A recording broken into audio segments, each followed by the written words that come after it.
Hop, voilà. Là, c'est le début.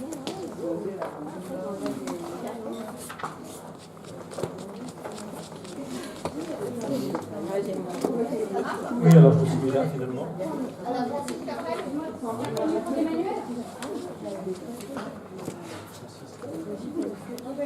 Comment ça se Oui, c'est pas grave.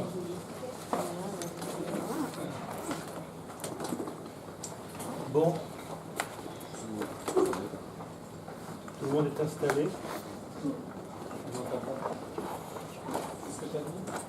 Est-ce que tout le monde est installé?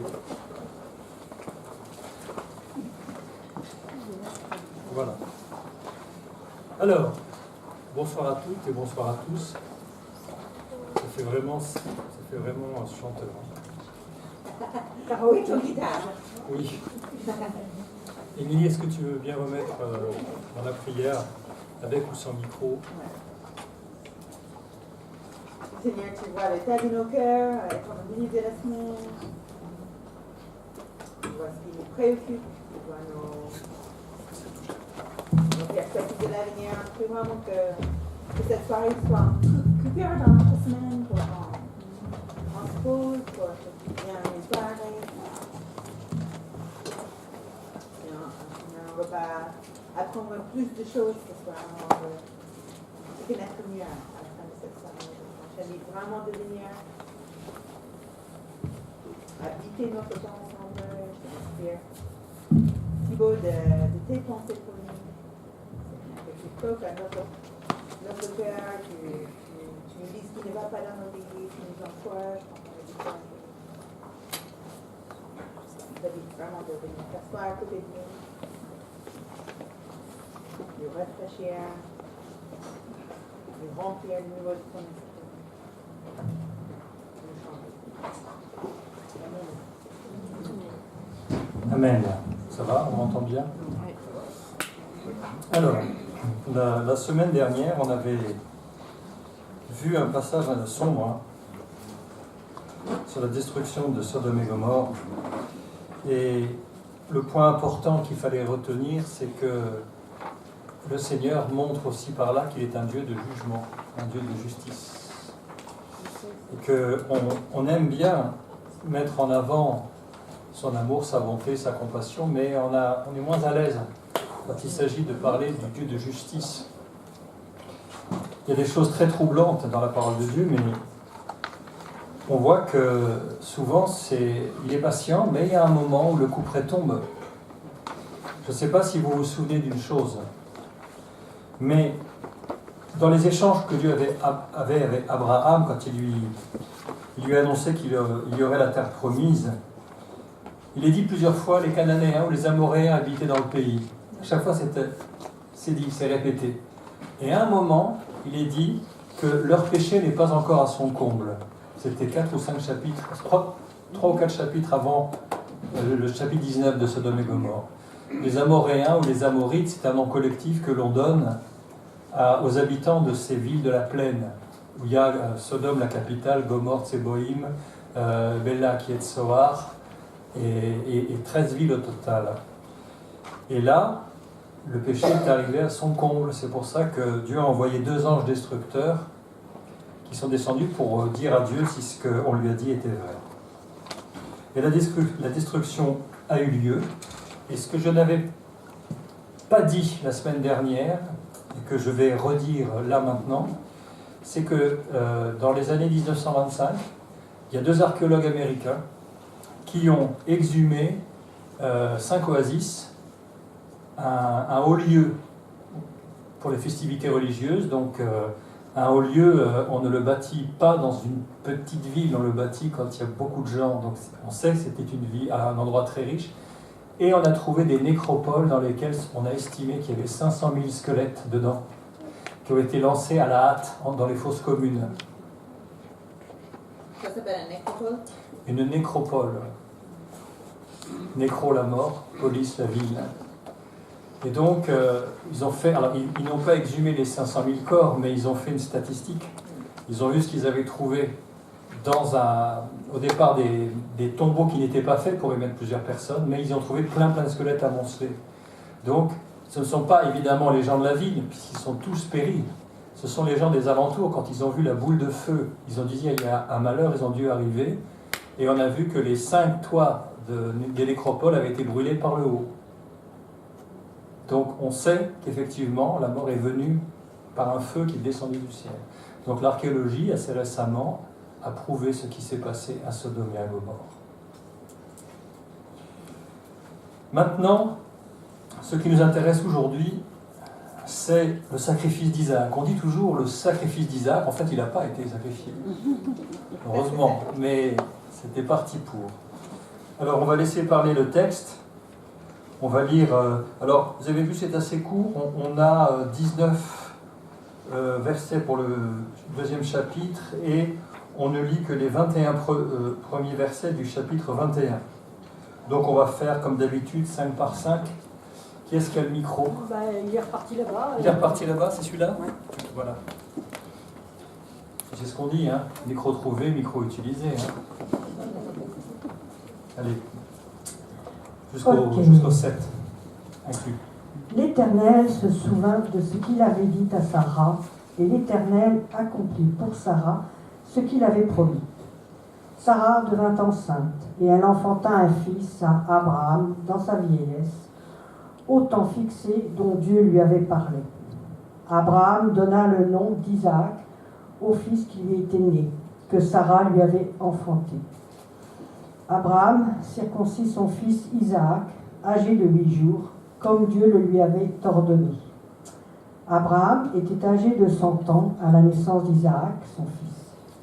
Et Sarah dit, « Dieu m'a fait un sujet de rire.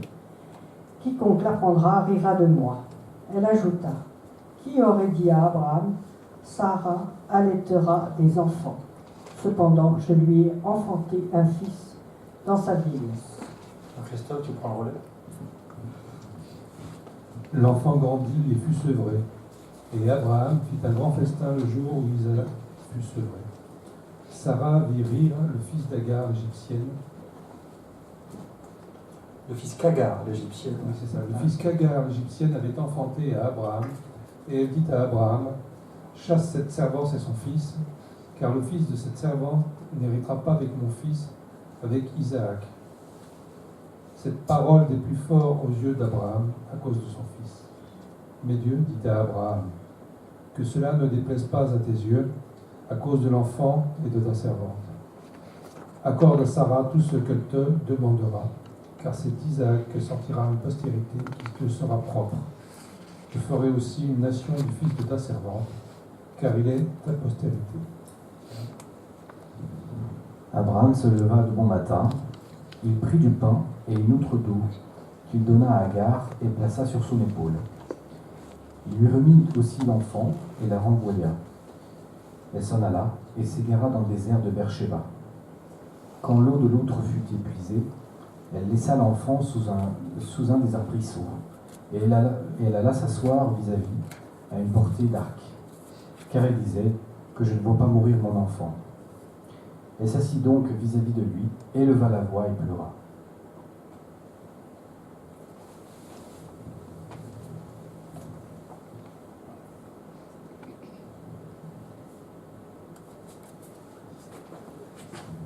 Verset, Dieu entendit la voix de l'enfant. Dieu entendit la voix de l'enfant, et l'ange de Dieu appela du ciel Agar et lui dit, « Qu'as-tu, Agar ?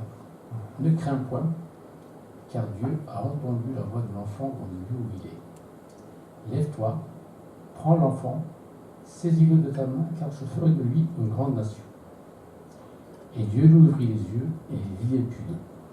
Elle alla remplir d'eau l'outre, et donna à boire à l'enfant.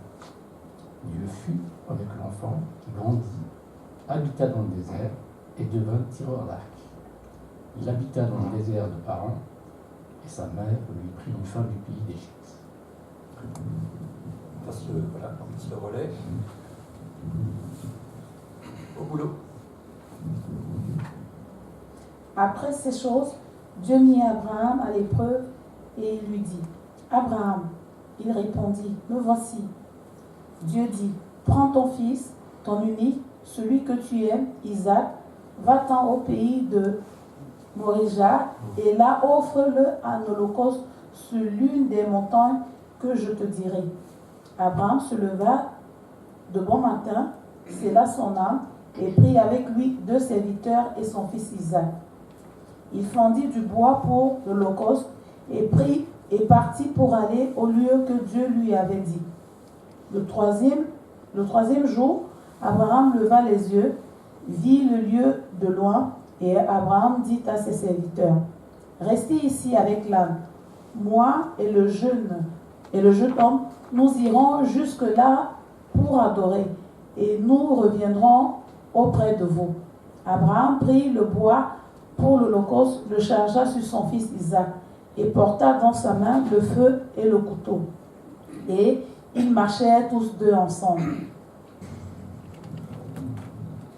Alors Isaac, parlant à Abraham, son père, dit, « Mon père. » Et il répondit, « Me voici, mon fils. » Isaac répondit, « Voici le feu et le bois, mais où est l'agneau pour l'holocauste » Abraham répondit, « Mon fils, Dieu se pourvoira lui-même de l'agneau pour l'holocauste. » Et ils marchèrent tous 2 ensemble.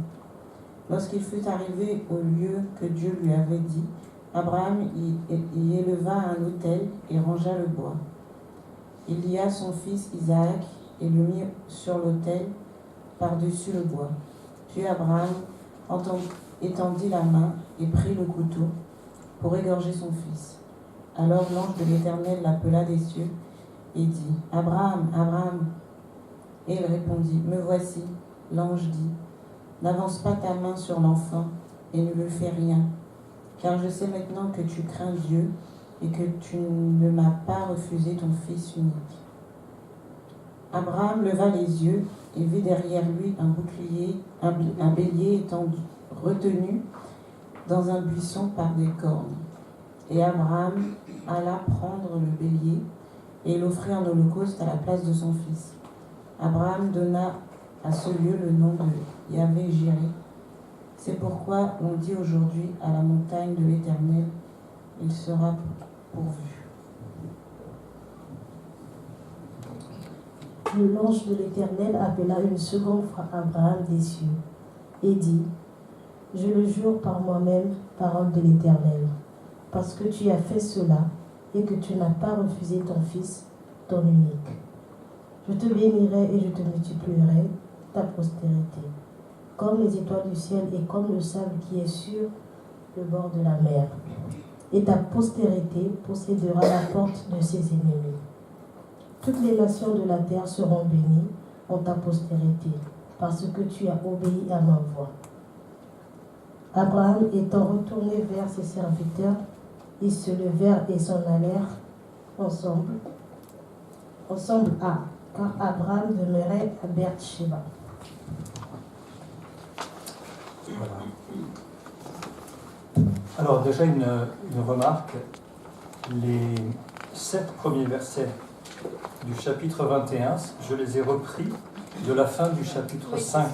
C'était juste pour faire le raccord parce qu'il y avait Sodome et Gomorrhe entre-temps.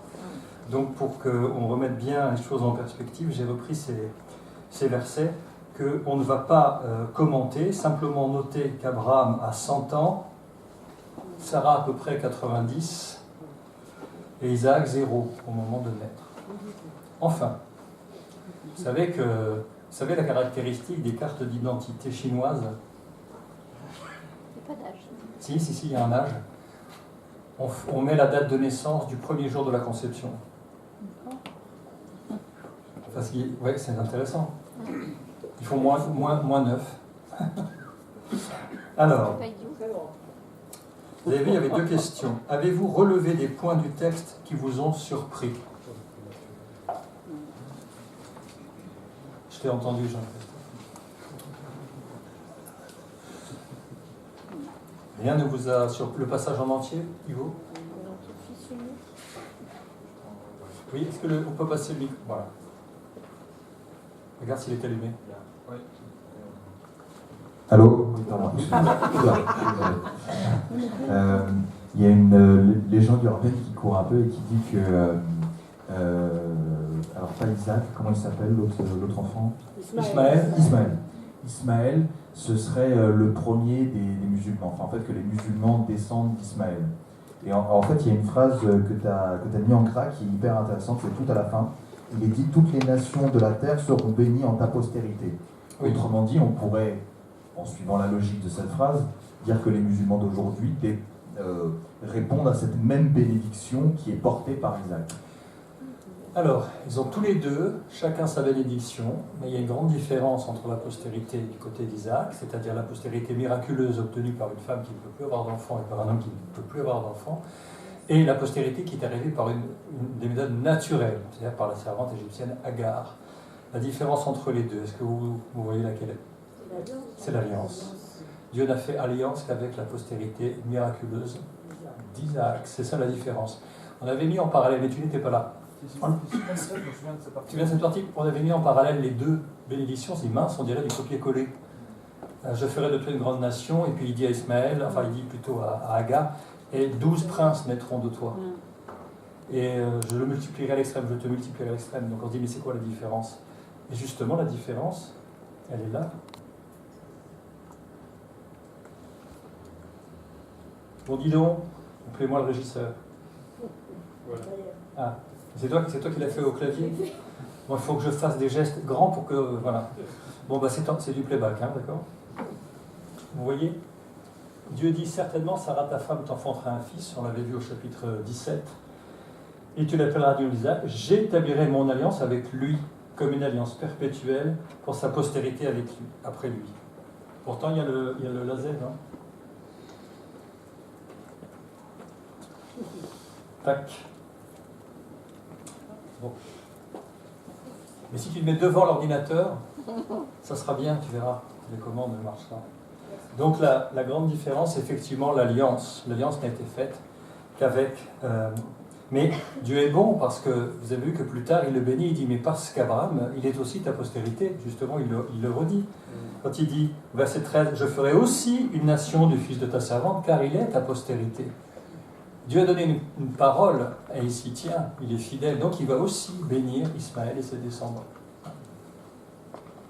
Alors, tu sais, légende urbaine, pour reprendre ton terme, le premier des musulmans, pour parler de musulmans, il faudrait parler d'islam déjà, et l'islam, il est né au 7e siècle.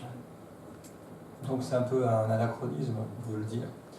Et puis, si on passe par là, on va dire, Agar, elle était de quel pays? Elle était égyptienne, l'Égypte était bien antérieure. Donc, ne mélangeons pas une religion médiévale avec une race et avec une culture. C'est un peu, tu vois, c'est clair pour toi? L'enfant grandit et fut sevré. Alors, avant quick, il a été circoncis le 8e jour. Pourquoi le 8e jour d'ailleurs? Presque. Les plaquettes sanguines. Les plaquettes sanguines ont un taux qui permet la cicatrisation, mais pas avant. Il fit un grand festin le jour où Isaac fut sevré. En étudiant bien, les commentateurs divers et variés, c'est un des seuls événements que l'on connaisse de l'enfance d'Isaac. Isaac, on ne sait pas grand-chose de son enfance. Et certains commentateurs ont été assez rudes avec lui en disant c'est un personnage terne, écrasé qu'il est par un père prestigieux et par un fils dont on parle pendant 12 chapitres dans la Genèse. Jacob, mais lui, il est dit assez falot. Alors, on va voir si c'est vrai. Et là, il se passe un événement. Alors, est-ce que vous avez noté la différence d'âge entre Ismaël et Isaac? Il y a 13 ans d'écart. Donc, il était probablement tout petit quand l'incident du verset 9 a eu lieu. Sarah vit rire le fils qu'Agar l'Égyptienne avait enfanté à Abraham. Et elle dit à Abraham, chasse cette servante et son fils, etc. Alors, quand on lit comme ça, vit rire, etc., mais qu'est-ce qu'il y a de mal? Quel est le problème? Oui? C'était pas sain comme rire. C'était pas un rire très sain, c'était un rire moqueur et quasi menaçant. Plus un ricanement, plus une... À tel point que Sarah, elle a dû réagir en mère, en se disant « Ouh là là, il y a un danger ». En plus, il est tout petit, donc il est vulnérable. Et l'autre, il a de l'arrogance. Mais pourquoi Ismaël, à votre avis, aurait pu se comporter? Le texte ne le dit pas, on ne connaît pas la nature de son comportement. On sait simplement qu'il a eu un rire un peu moqueur, un peu sarcastique. Mais sur quoi peut-il s'appuyer pour être comme ça, arrogant? Il est le fils aîné, voilà. Et on avait vu que ce même travers avait atteint sa mère, Agar, parce qu'elle a regardé Sarah avec mépris en disant « c'est moi qui suis la réalisatrice de la promesse ».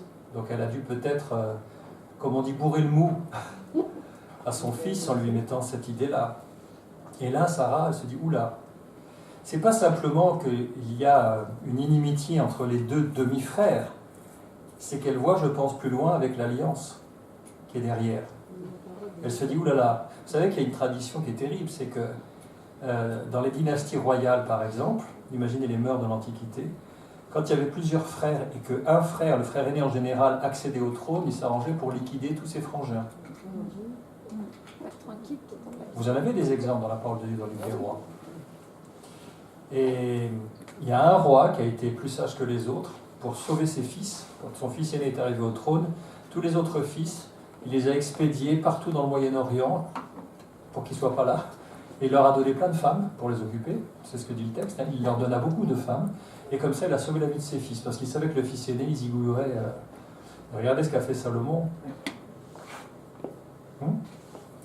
Donc les mœurs n'étaient pas celles d'aujourd'hui, il ne faut pas essayer de transposer.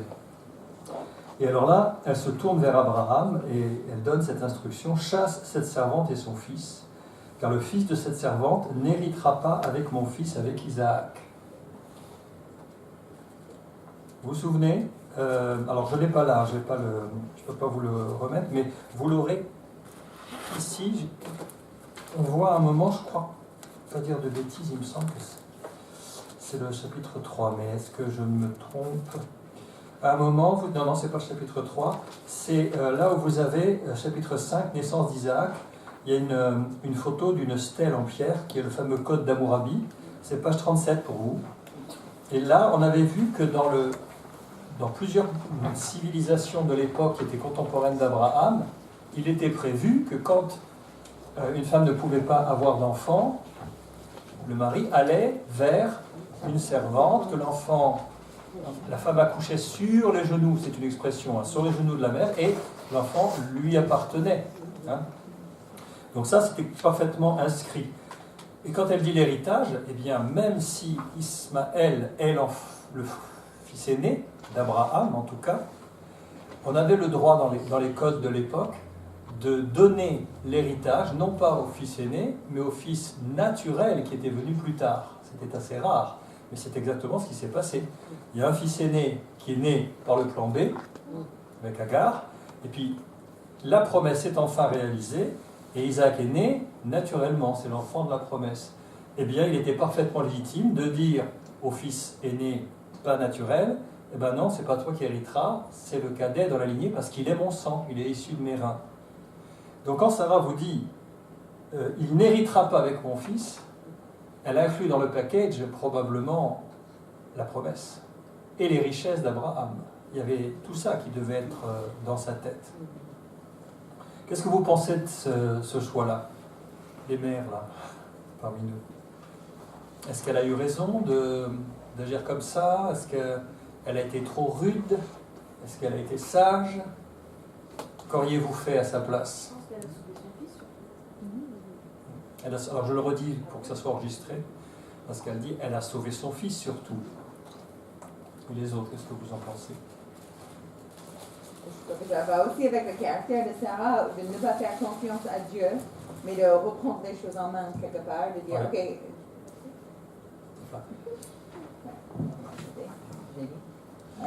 C'est aussi le caractère de Sarah, de reprendre les choses en main et ne pas faire confiance à Dieu. Oui, donc elle ne fait pas confiance totalement à Dieu comme Abraham fait. On voit avec l'histoire suivante comment Abraham suit aveuglément Dieu, alors que Sarah calcule un peu plus en disant quelle est ma part, donc du coup elle essaie d'aider Dieu toujours.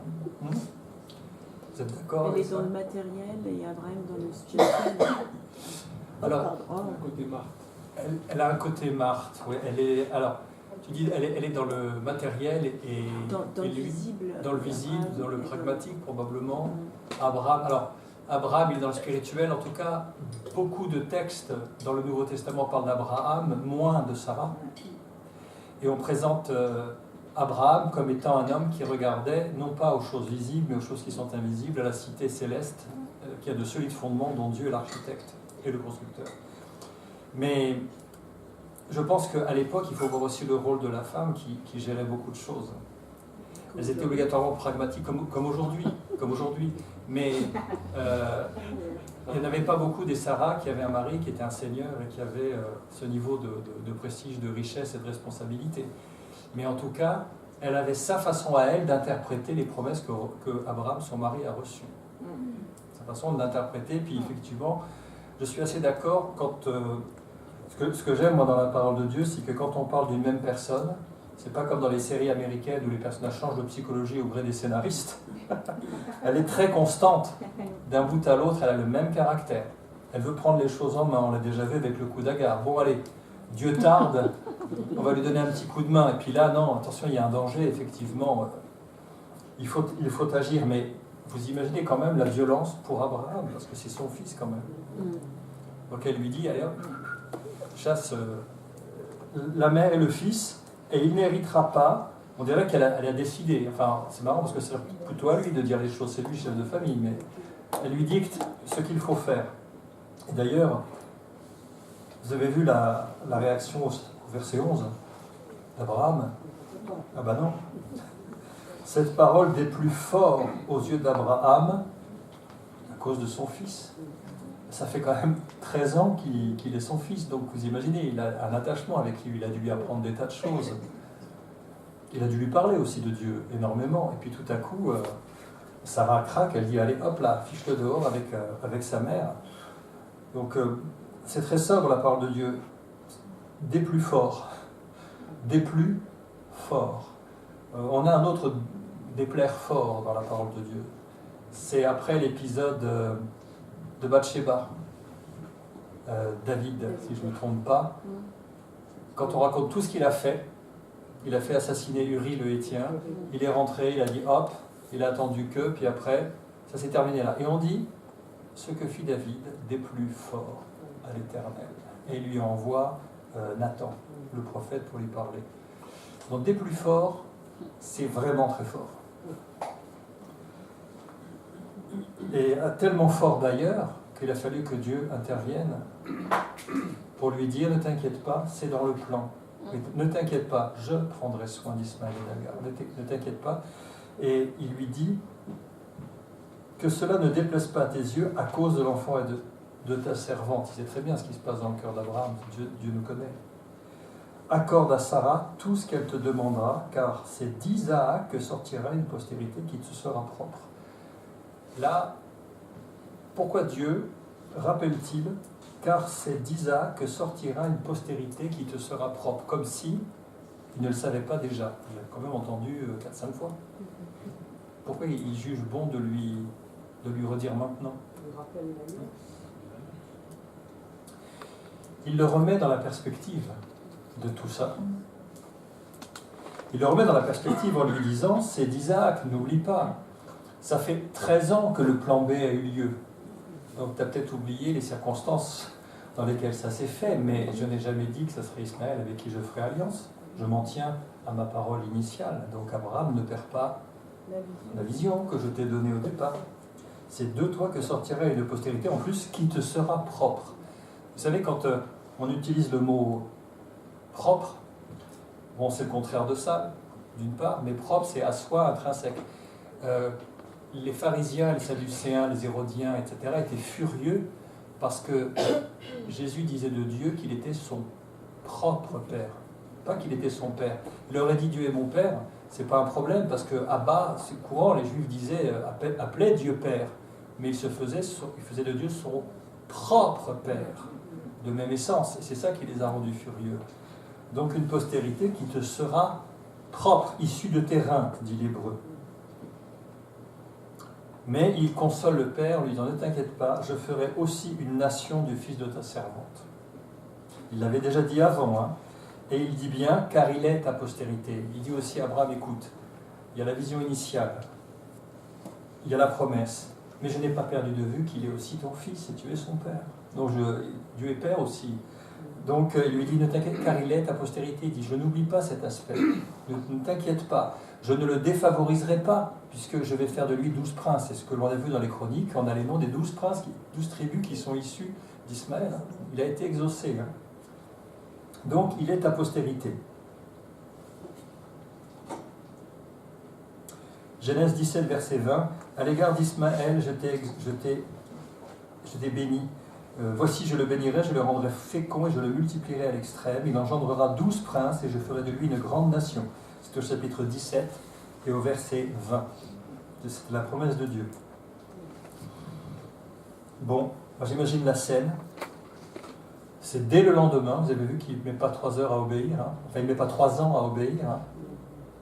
Le lendemain matin. Hein. Au bon matin. De bon matin, au lever du soleil. Alors, pourquoi aussi de bon matin? Chaud. Il fait moins chaud. Et il sait qu'elle va aller dans le désert. Il se leva de bon matin, il prit du pain, une outre d'eau, qu'il donna à Agar et plaça sur son épaule.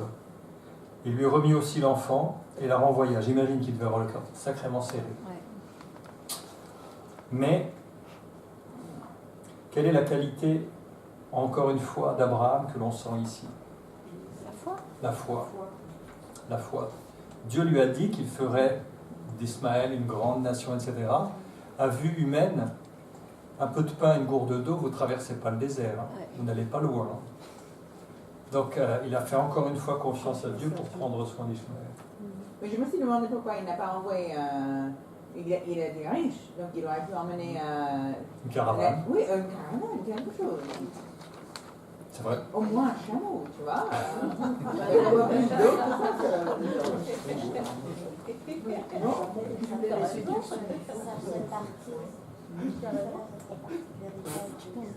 Ah oui. Ah oui.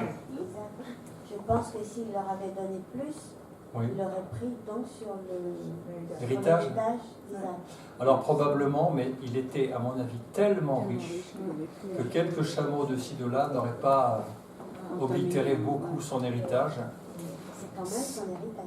C'est quand même son héritage, en effet. Mais ça fait assez penser à l'évangile de Luc, au fils prodigue, qui n'est en fait pas le centre de la parabole à vrai dire. Mais le père, il donne son héritage au fils, mais on voit bien qu'il n'est pas moins riche quand le fils revient, qu'il fait la fête, etc. Et Abraham, je pense qu'il a un niveau de richesse considérable. Mais c'est vrai, au moins un âne, un chameau, quelque chose pour qu'elle n'ait pas apporté. Non, elle part vraiment... Enfin, il y a peut-être aussi Sarah qui est quelque chose. Alors, Thierry n'apperd pas de vue Sarah.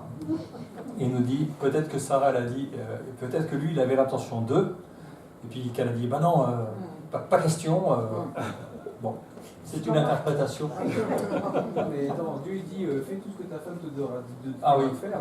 Donc il a fait tout. Voilà, il s'est plié. Il s'est plié. C'est quand même logique, parce que Agar, c'est pas son fils. Agar, c'est pas son fils, non, c'est sûr. Non, je veux dire, le fils d'Agar, c'est pas son fils, ça Sarah. Et non. Donc, non. Alors que pour Abraham, oui. Donc, elle a un cœur plus froid vis-à-vis de lui, bien sûr. C'est pour ça que quand Dieu dit que cela ne déplaise pas à tes yeux, j'ai l'impression que c'est comme s'il disait lui-même, je comprends que ça veut dire ça également. Oui. Alors, peut-être que cela ne déplaise pas à tes yeux, je le relierai à la promesse qui est derrière, en lui disant, écoute, ne te mets pas en pétard à cause de ça, parce que je pense que ça vient de Dieu. Ça vient de Dieu. Vous savez, le nombre de fois, si vous cherchez dans la parole de Dieu, le nombre de fois où Dieu intervient dans une situation, on a l'impression que les choses vrillent, et puis on a un petit morceau du texte, cela vint de la part de l'Éternel. Quand, par exemple, quand il est dit de Roboam, le successeur de Salomon, il est dit avant, Dieu suscita un ennemi à Salomon, Roboam. Et quand il y a, comment il s'appelle, Akab, qui veut reprendre Ramoth en Syrie, et en fait, ça vient de Dieu, parce qu'il voulait juger Akab sur le champ de bataille, il voulait qu'il y meure. Et ce projet, il l'a suscité. Alors, ça nous choque, nous, d'entendre ça. Mais il y a un livre d'un juif messianique qui s'appelle Jacques Stoltz, qui s'appelle « Le mystère de l'iniquité ». Je vous assure que quand vous l'avez lu, vous regardez les choses autrement. Il vous balance un certain nombre de déclarations sans les versets. Vous dites « Quoi ? Hein ? C'est une honte. Mais comment peut-il dire ça ?» Puis après, il donne les versets à la suite. Ouf. Y a-t-il un malheur qui n'arrive que l'Éternel ne l'ait voulu ? Vous voyez bien qu'au départ, Pharaon, les 4 premières fois, il a endurci son cœur, mais après, c'est Dieu qui a endurci le cœur de Pharaon. Hein ? Il y a des choses comme ça qui sont troublantes, mais même cela, peut-être que ça venait de Dieu, parce qu'il fallait qu'il y ait séparation. On le voit dans Galates, on l'avait déjà étudié avant, ces deux enfants sont 2 alliances. Vous vous souvenez de tout ce passage ? Bon. Elle s'en alla. Et évidemment, s'égara. Un désert, il n'y a pas de repère. Vous savez que si on vous donne, la plupart des déserts d'ailleurs, si vous avez une boussole, ça ne vous sert à rien, parce qu'il y a très très souvent une roche ferreuse en dessous et l'aiguille est faussée. Donc déjà, dans le désert, vous ne pouvez pas vous servir d'une boussole. Deuxième point, si vous vous dites, je vais me fixer un cap et je vais marcher droit, du fait que vous avez une jambe plus forte que l'autre, puisque vous êtes droitier d'une jambe ou gaucher d'une jambe, vous allez faire un cercle au bout de dizaines de kilomètres et vous reviendrez sur vos pas sans même vous en être rendu compte. Donc, à moins de bien connaître les étoiles, de se repérer, c'est évident. Toute seule avec une gourde d'eau, un peu de pain. Alors, attention l'enfant, quand il lui dit, il lui remet aussi l'enfant, n'imaginez pas qu'il a le remis dans les bras, il a peut-être 15 ans. Parce qu'il a 15 ans minimum. Hein. En fait, le sevrage, c'est entre 2 et 3 ans. Ben voilà, donc il a entre 15 et 16. Voilà. Hein. Il a mis une gourde. Même la gourde, c'est lourd. Une outre, oui. Une outre d'eau qu'il donne à Agar, mais quand on dit, lui dit, il lui remit l'enfant, on peut avoir l'image de, tiens, donne-le-moi. Non, il a 16 ans, quoi, 15-16 ans, hein. C'est un ado. Voilà. Non, Dieu a entendu la voix de l'enfant, on ne dit pas qu'il pleure, mais il a dû gémir, crier, au secours, il a dû être paniqué, il ne voyait plus sa mère tout seul dans le désert. On va y arriver. Alors, elle s'en alla et s'égara dans le désert de Beersheba. Alors là, vous avez, je ne vais pas dire un anachronisme, mais ce désert-là, de Beersheba, n'avait pas encore été nommé Beersheba. Le nom est venu plus tard. Mais l'auteur, c'est-à-dire Moïse, il le savait à l'époque, donc il l'a mis pour qu'on situe bien, que les lecteurs le situent bien. Mais Beersheba, le puits du serment ou le puits des 7, ça a été nommé par Abraham plus tard lorsqu'il a fait une alliance avec Abimelech, en lui disant, toi tu t'arrêtes là, tu ne vas pas au-delà, moi je m'arrête là, je n'irai pas au-delà sur ton territoire. Et je te donne ces 7 brebis en témoignage que je te les ai données, qu'on a fait alliance ici sur ce puits. Et il l'appela le puits du serment Beersheba. Mais pour l'instant, le nom de ce désert n'avait pas ce nom. Ce n'est pas moins un désert. Il y a aussi Égard aussi, qui s'appelle Beersheba ou pas encore. Quand l'outre d'eau fut épuisée, vous imaginez l'angoisse quand même. Vous êtes complètement paumé, il n'y a aucun horizon, et vous voyez vos réserves diminuer. Et elle est mère, et elle a son fils avec lui. Maman, j'ai faim, maman, j'ai soif, j'ai mal aux pieds. Quand est-ce qu'on arrive? Tout ça en égyptien. Et elle laissa l'enfant sous un des arbrisseaux. Il ne devait pas y en avoir des masses, des arbrisseaux, et elle alla s'asseoir vis-à-vis à une portée d'arc. Alors une portée d'arc, c'est suffisant pour n'entendre que très peu de choses. Ça va loin, hein, une flèche. Hein. Et elle se disait que je ne vois pas mourir mon enfant. Bon, ça signifie qu'elle est à l'extrémité. Là, c'est vraiment la fin. C'est vraiment la fin. Puis on peut se poser la question, pourquoi, à votre avis, l'enfant ne l'a pas suivi? À mon avis, il était épuisé. Je pense qu'il ne pouvait plus marcher. Puis peut-être qu'à un moment, c'est quand même lui aussi qui a porté les choses. On peut l'imaginer. Parce qu'il a 16 ans, il aurait pu la suivre, il n'aurait pas compris que sa mère...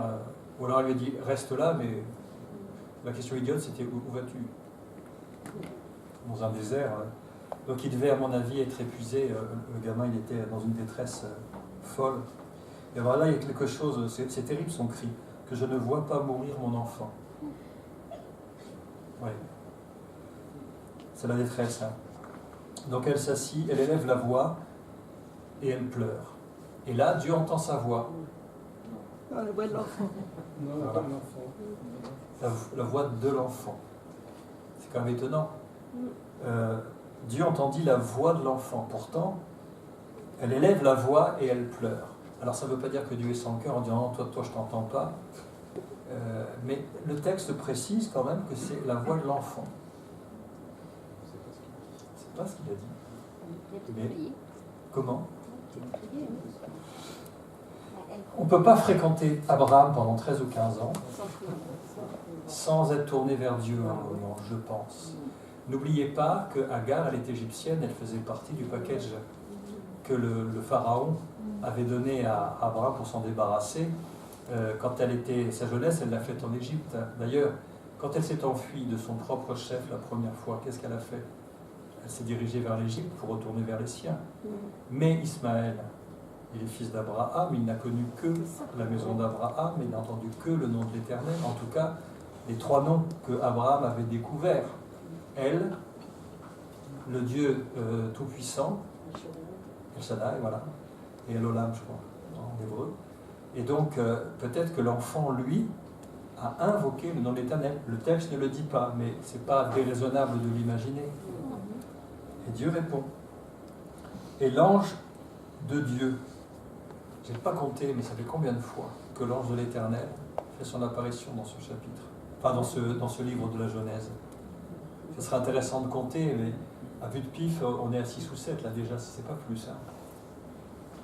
Et l'ange de Dieu appelle du ciel Agar et lui dit, étrange, qu'as-tu Agar ? C'est quand même... Et puis comme d'habitude, il pose la question. Eh oui, le Seigneur... Vous savez, si on parlait comme parlaient les Hébreux anciens dans la vie de tous les jours, ça serait bizarre pour les gens. Par exemple, on pourrait dire, tiens, j'ai 50 centimes, il y a une machine à café. La machine à café n'est-elle pas au 2e étage ?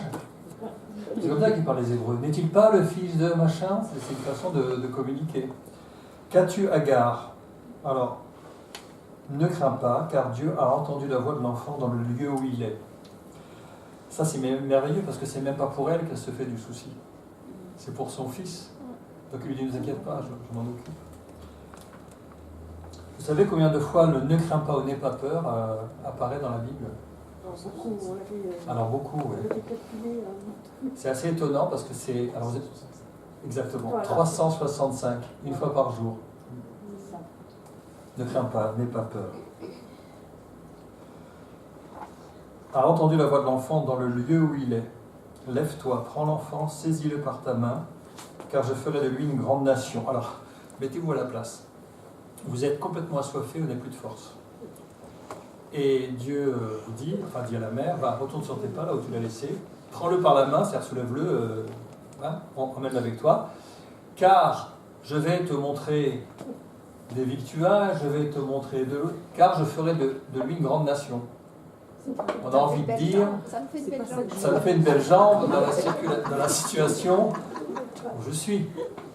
Mais, écoutez ça, c'est très important. Verset 19. Qu'est-ce qu'il est écrit ? Dieu lui ouvrit les yeux. On peut appeler ça comment ? Autrement. Il le révèle. On peut appeler ça une révélation. Alors, c'est extrêmement important ce qui se passe ici, c'est tout à fait prophétique, et je vais vous expliquer pourquoi. Vous allez peut-être le deviner vous-même, d'ailleurs, ce sera encore mieux.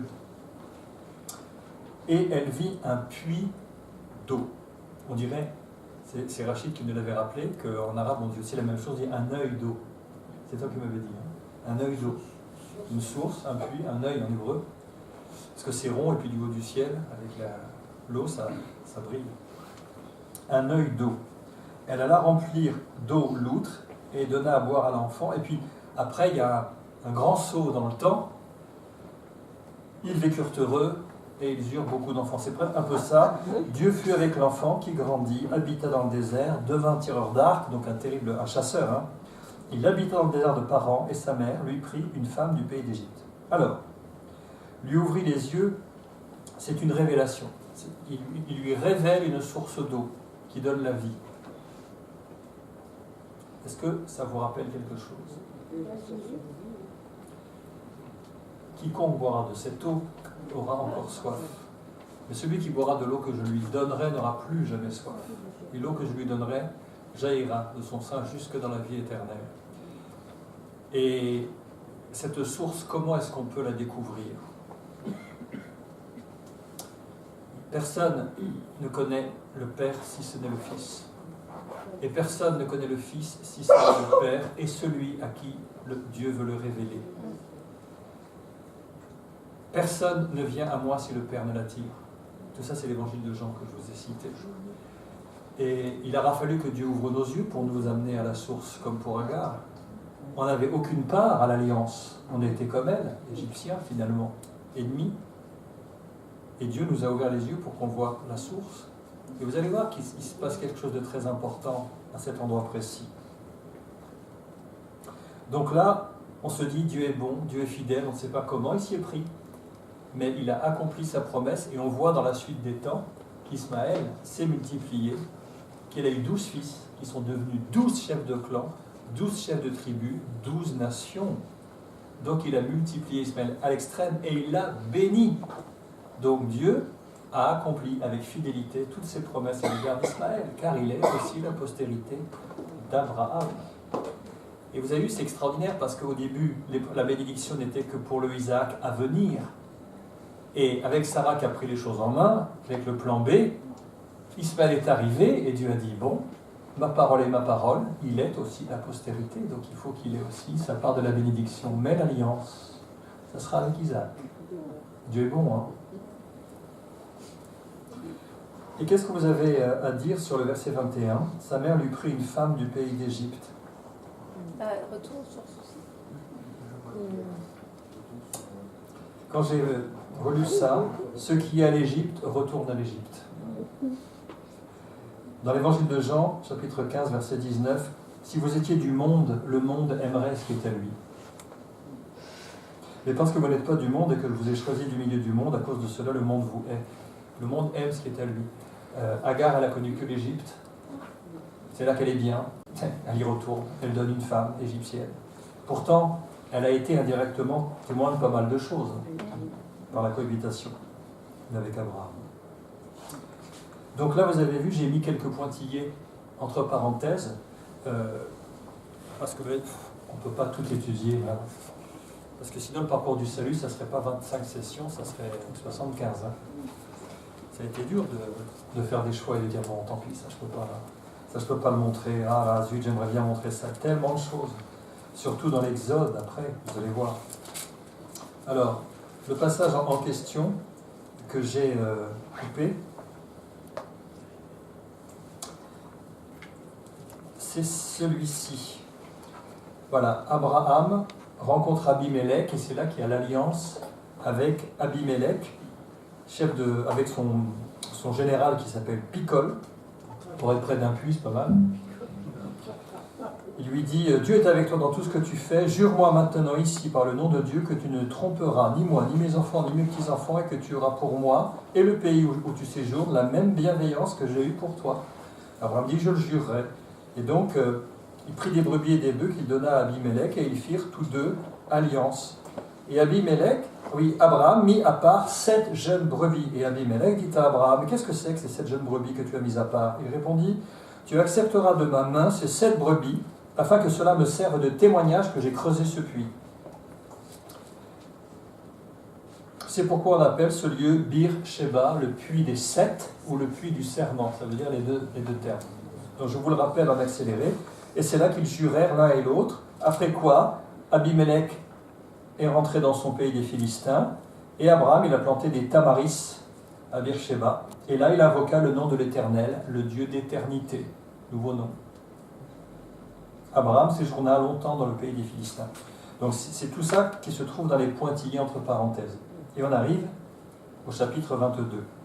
Alors, juste une chose par rapport à ce puits du serment, Bir Sheba, ou le puits des sept. Vous avez noté pour le moment qu'il marque une séparation. Il marque une séparation entre le pays des Philistins et le début de la terre promise à Abraham. On est d'accord? Vous allez voir à quel point c'est important. Alors.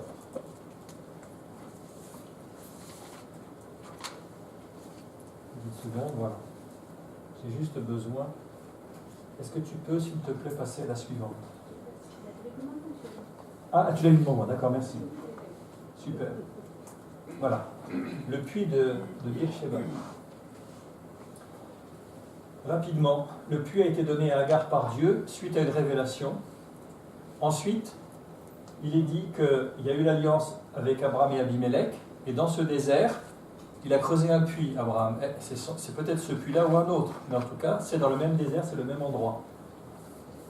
Et plus tard, on voit d'Isaac, quand il est adulte, il trouve des puits au même endroit, et il est dit, tous les puits qu'avaient creusés les serviteurs de son père du temps d'Abraham, il les a tous recreusés.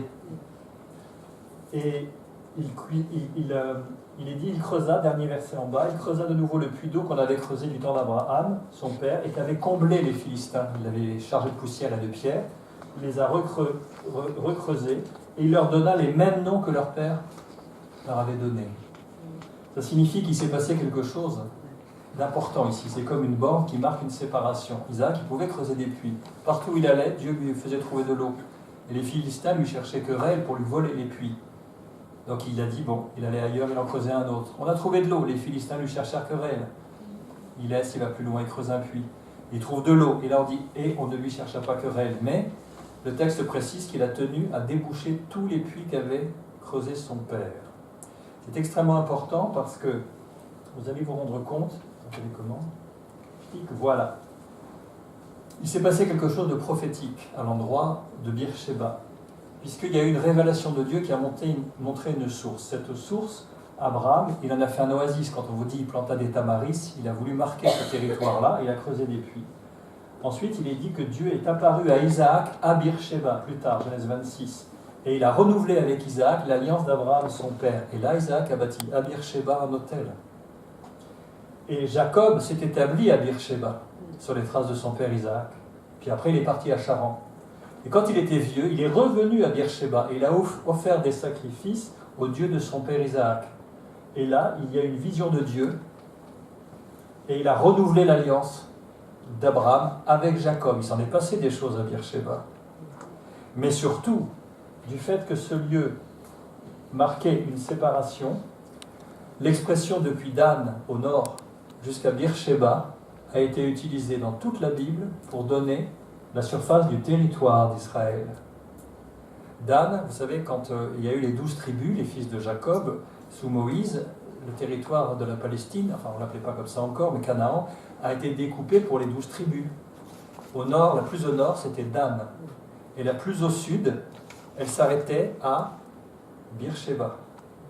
Donc cette séparation spirituelle qui a été marquée du temps d'Abraham, avec ce puits et cette oasis en disant là c'est le monde, c'est les Philistins, là c'est le pays promis, c'est resté la référence pour donner la limite sud du pays d'Israël. Et là je vous ai mis derrière quelques extraits, il y a au moins plus de 100 références à cette phrase-là dans la parole de Dieu. Tous les enfants sortirent, d'Israël sortirent depuis Dan jusqu'à Bir Sheba, blablabla. Tout Israël depuis Dan jusqu'à Bir Sheba dans Samuel. Et du temps de David. Et depuis Dan jusqu'à Bir Sheba. Je conseille donc que tout Israël se rassemble auprès de toi, depuis Dan jusqu'à Bir Sheba.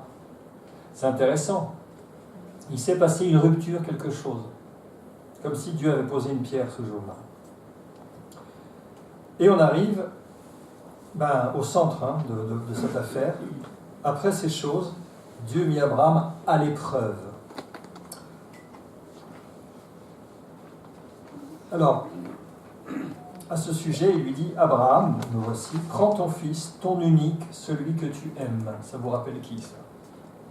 Jésus. Voilà, il y a un verset qui monte, tout de suite. Celui-ci est mon fils bien-aimé en qui j'ai mis tout mon amour, toute ma confiance, en qui je prends plaisir.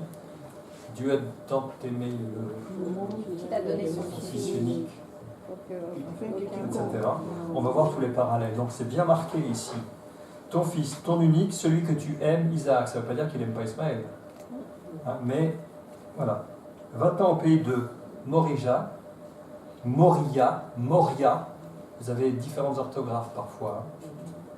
Et là, offre-le en holocauste sur l'une des montagnes que je te dirai. Alors, question. Je regarde chaque fois à l'avance. Voilà.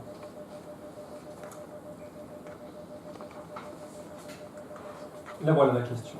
Question réveil neurone.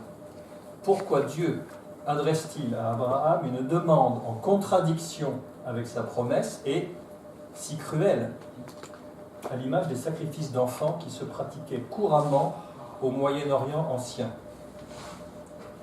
Hugo, micro. Oui, micro.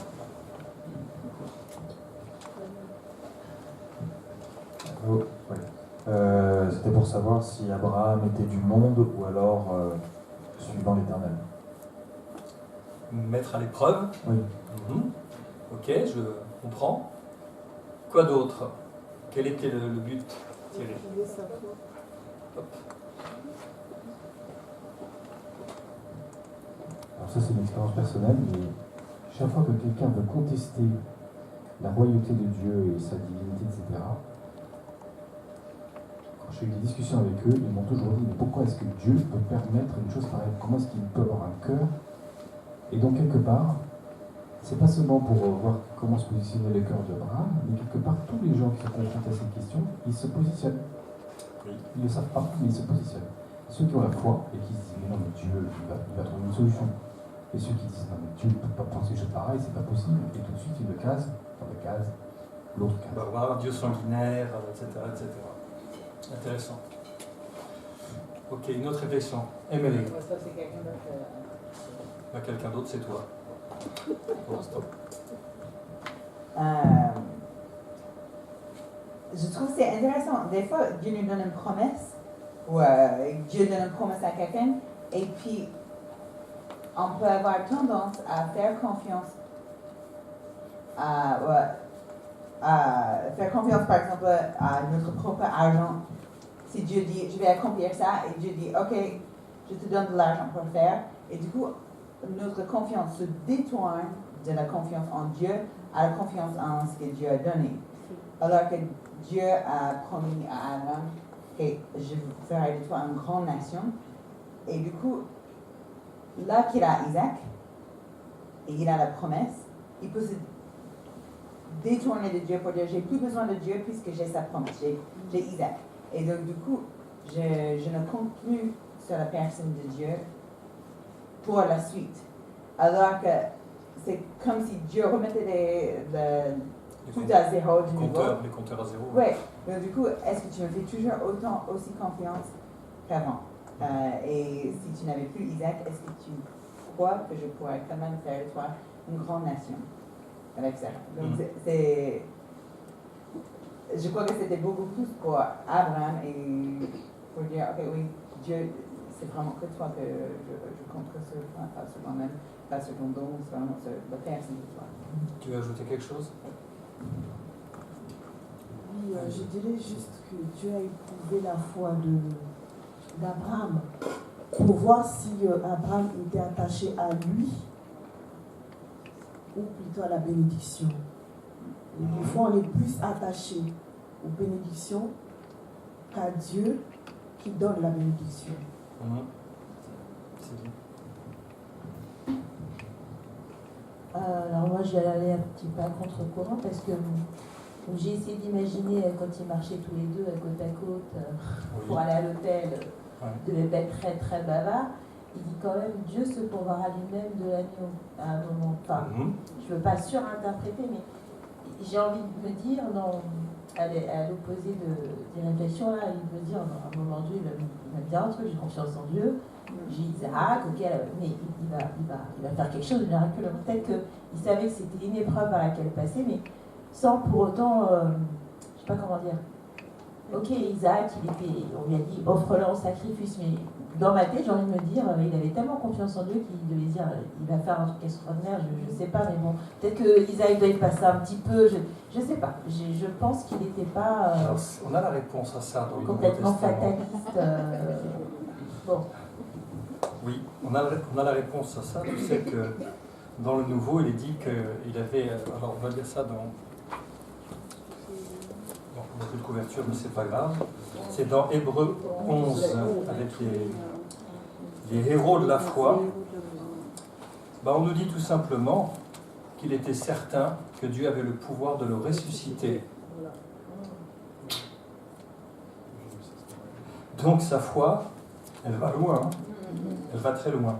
Parce qu'il a essayé de concilier des réalités irréconciliables. Bon, j'ai eu un fils avec difficulté, 23 ans après la promesse, il n'y en aura pas deux. Me voici en marche, 3 jours de marche, 3 jours, hein. C'est long. Il y a 80 km entre le mont Morija et Beersheba, parce que c'est là qu'il résidait, hein, je vais vous montrer la carte.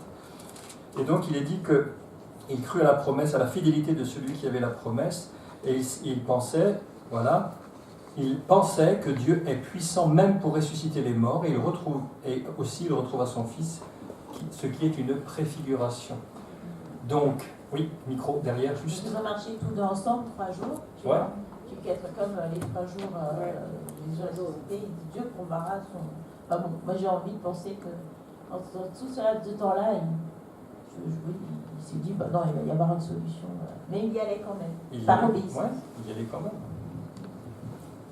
Je voulais parler de préfiguration, et effectivement. Parce que quand je lis ici, je vois qu'ils ont marché 3 jours. Le 3e jour, Jésus fut ressuscité. Et donc, Dieu fait ça parce que, en fait, je ne sais pas comment expliquer, mais c'est la résurrection de Jésus qui était là. Il y a ça. Comment alors, les 3 jours en question,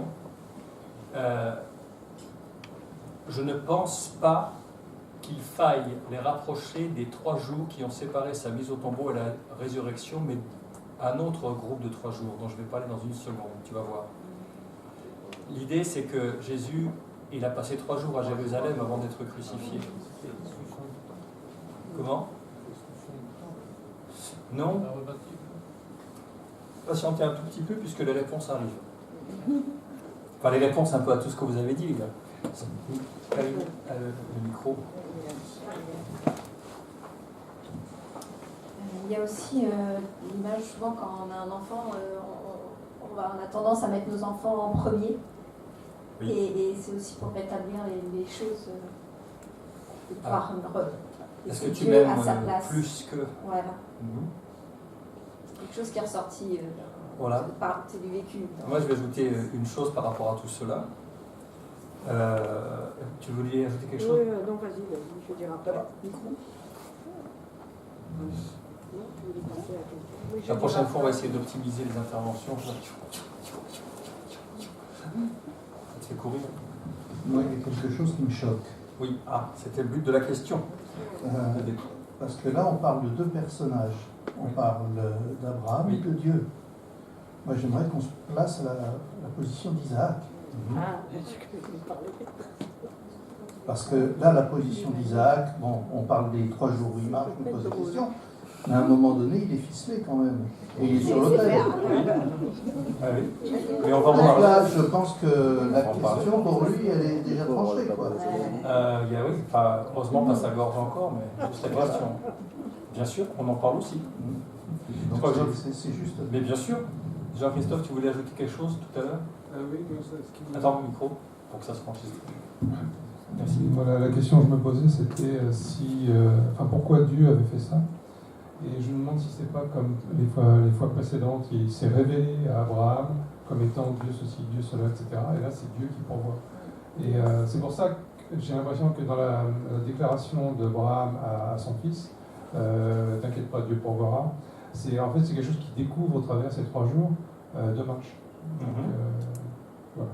Ok. Alors n'oubliez pas que le but du plan du salut, Thierry, tu veux ajouter quelque chose? Oui, je veux dire un truc. Est-ce que c'est pas arrivé à peu près au même âge où Ismaël avait été chassé? Isaac avait pas à peu près le même âge?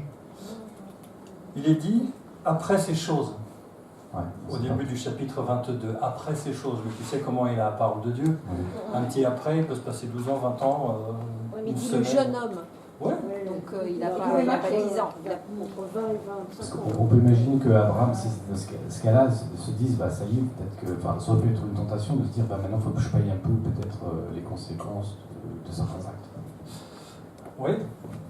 Alors, c'est pas un gamin parce qu'il le charge du bois quand même, donc ça doit être un adulte, je pense. C'est le après ces choses, il faut s'en méfier avec la Bible, le temps est assez élastique. Alors on va répondre à tout. Christian. Et encore, tu parles de charger le bois. J'avais autre chose à dire, mais charger le bois aussi, et ça monte, ça peut faire penser aussi à Jésus qui monte avec sa croix, comme par hasard. Est-ce que aussi le fait que Dieu demande à Abraham de sacrifier son fils, et après, bon, il le sauve, et en fait, Dieu, lui, a été jusqu'au bout. Et donc, est-ce que c'est une préfiguration?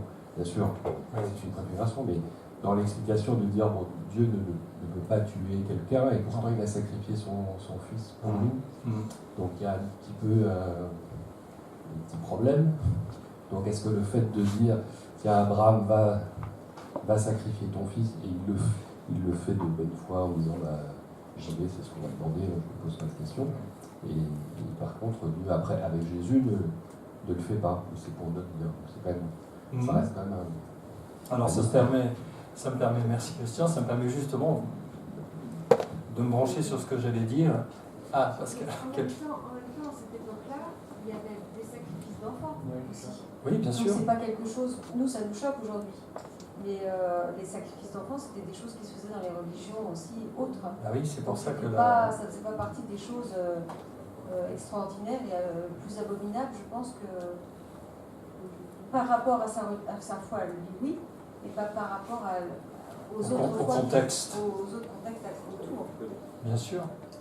Alors là, il va apprendre deux choses. Alors, ce que je voulais dire, il y a plus d'intervention. J'y vais alors. C'est que ce parcours, le plan du salut, on cherche Christ au travers de toute la Bible. Et on voit que Dieu a posé des jalons prophétiques tout au long de la Bible. Quand vous les rassemblez, vous avez un portrait avant le Nouveau Testament de tous qui est le Christ, sa personne et son œuvre.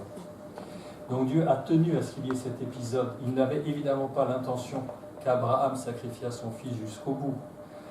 Lui, oui. Avec son fils, le Père céleste, lui, il est allé jusqu'au bout. Mais on va voir les nombreux parallèles.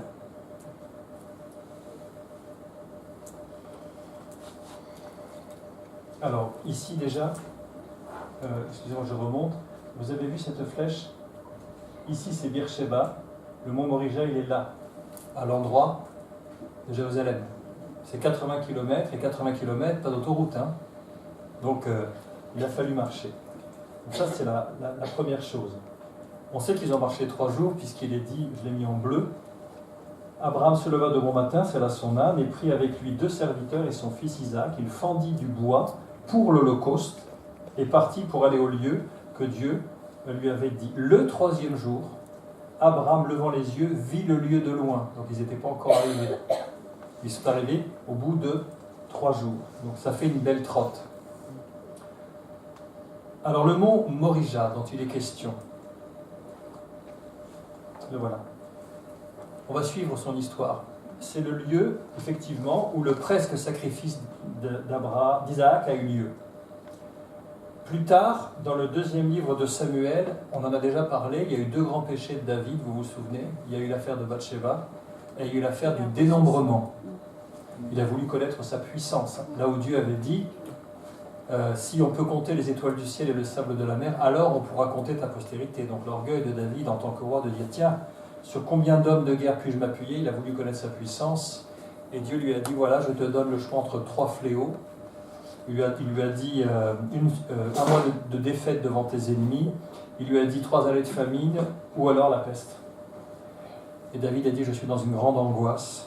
Oh, que je tombe entre les mains de l'Éternel, car ses compassions sont immenses, mais pas entre les mains des hommes. Et il choisit la peste. Et on a un événement que je vais lire ici, c'est bien ça. L'Éternel envoya la peste en Israël depuis le matin jusqu'au temps fixé, et de Dan jusqu'à Beersheba. Il mourut 70 000 hommes parmi le peuple. Comme l'ange étendait la main sur Jérusalem pour la détruire, l'Éternel se repentit de ce mal, et il dit à l'ange qui faisait périr le peuple, « Assez, retire ta main maintenant. » L'ange de l'Éternel était près de l'aire d'Aravna, le Jébusien. C'était les noms des anciens habitants de Jérusalem. On les appelait les Jébusiens. David, voyant l'ange qui frappait parmi le peuple, dit à l'Éternel, « Voilà, voici j'ai péché, c'est moi qui suis coupable, mais ces brebis qu'ont-elles fait? Que ta main soit donc sur moi et sur la maison de mon père. » Ce jour-là, Gad, le prophète, vint auprès de David et lui dit, « Monte, élève un autel à l'Éternel dans l'aire d'Aravna, le Jébusien. » David monta, selon la parole de Gad, comme l'Éternel l'avait ordonné. Une aire, c'est une aire de battage. C'est là où on battait le blé en hauteur, parce que le vent emportait la balle et le grain tombait au sol. Et David acheta l'aire et les bœufs pour 50 cycles d'argent. David bâtit là un autel à l'Éternel et il offrit des holocaustes et des sacrifices d'action de grâce. Alors l'Éternel fut apaisé envers le pays et la plaie se retira d'Israël. L'idée, c'est que l'aire d'Aravna, elle se trouvait à l'endroit où Abraham s'apprêtait à sacrifier Isaac. Vous voyez la continuité? Et cet endroit plus tard, c'est là où a été construit le temple de Salomon. Tout s'est passé au même endroit, vous l'avez ici, le mont Moriah. Le temple est là, et le mont Moriah, c'est ça, c'est ce que vous voyez avec les courbes isotopes. Parce que Jérusalem est en altitude, hein. J'en avais un peu parlé. La mer Morte est en dessous du niveau de la mer, et Jérusalem est à 700, oui, presque 687 exactement, presque et en altitude. Donc il s'est encore passé quelque chose d'important à cet endroit, quelque chose a été scellé avec ce geste. Continuons. Les fameux 3 jours de tout à l'heure. Moi, je pensais à 3 autres jours. Regardez, plus tard, dans l'Exode, au moment de la Pâque, il nous est dit, le 10e jour de ce mois, on prendra un agneau pour chaque famille, un agneau pour chaque maison. On va l'étudier ça. Si la maison est trop peu nombreuse pour un agneau, on le prendra avec son plus proche voisin. Selon le nombre des personnes, vous compterez pour cet agneau d'après ce que chacun peut manger. Ce sera un agneau sans défaut, mâle, âgé d'1 an. Vous pourrez prendre un agneau ou un chevreau. Vous le garderez jusqu'au 14e jour de ce mois et toute l'assemblée d'Israël l'immolera entre les 2 soirs.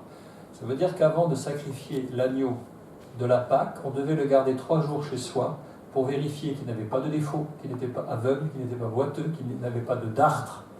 Et il était à ce moment-là pur et sans défaut, il était digne d'être offert. Le Seigneur Jésus est monté à Jérusalem 3 jours avant d'être crucifié. Et pendant 3 jours, il a été houspillé par les pharisiens, par les scribes. Et ils ne purent trouver un seul défaut, pas un seul péché. C'est là que ça se termine quand il est dit « Depuis, plus personne n'osa lui poser de questions. » Il est resté 3 jours pour essayer, parce qu'il fallait être conforme à la préfiguration prophétique de l'agneau de la Pâque. C'est de ces 3 jours-là dont il est question. C'est plutôt ces 3 jours-là que je verrai dans la marche qui amène au sacrifice. Et on va parler d'Isaac. On va parler de son attitude par rapport à tout ça. Tout homme de la maison d'Israël, c'est le Lévitique, ou des étrangers en Israël, qui offrira un holocauste à l'Éternel, soit pour l'accomplissement d'un vœu, soit comme offrande volontaire, prendra un mâle sans défaut. Plus loin, je lis que le bleu, à propos des bêtes, aucune qui ait un défaut, car elle ne sera pas agréée. Un peu plus tard, la victime sera sans défaut, afin qu'elle soit agréée, et qu'il n'y ait en elle aucun défaut.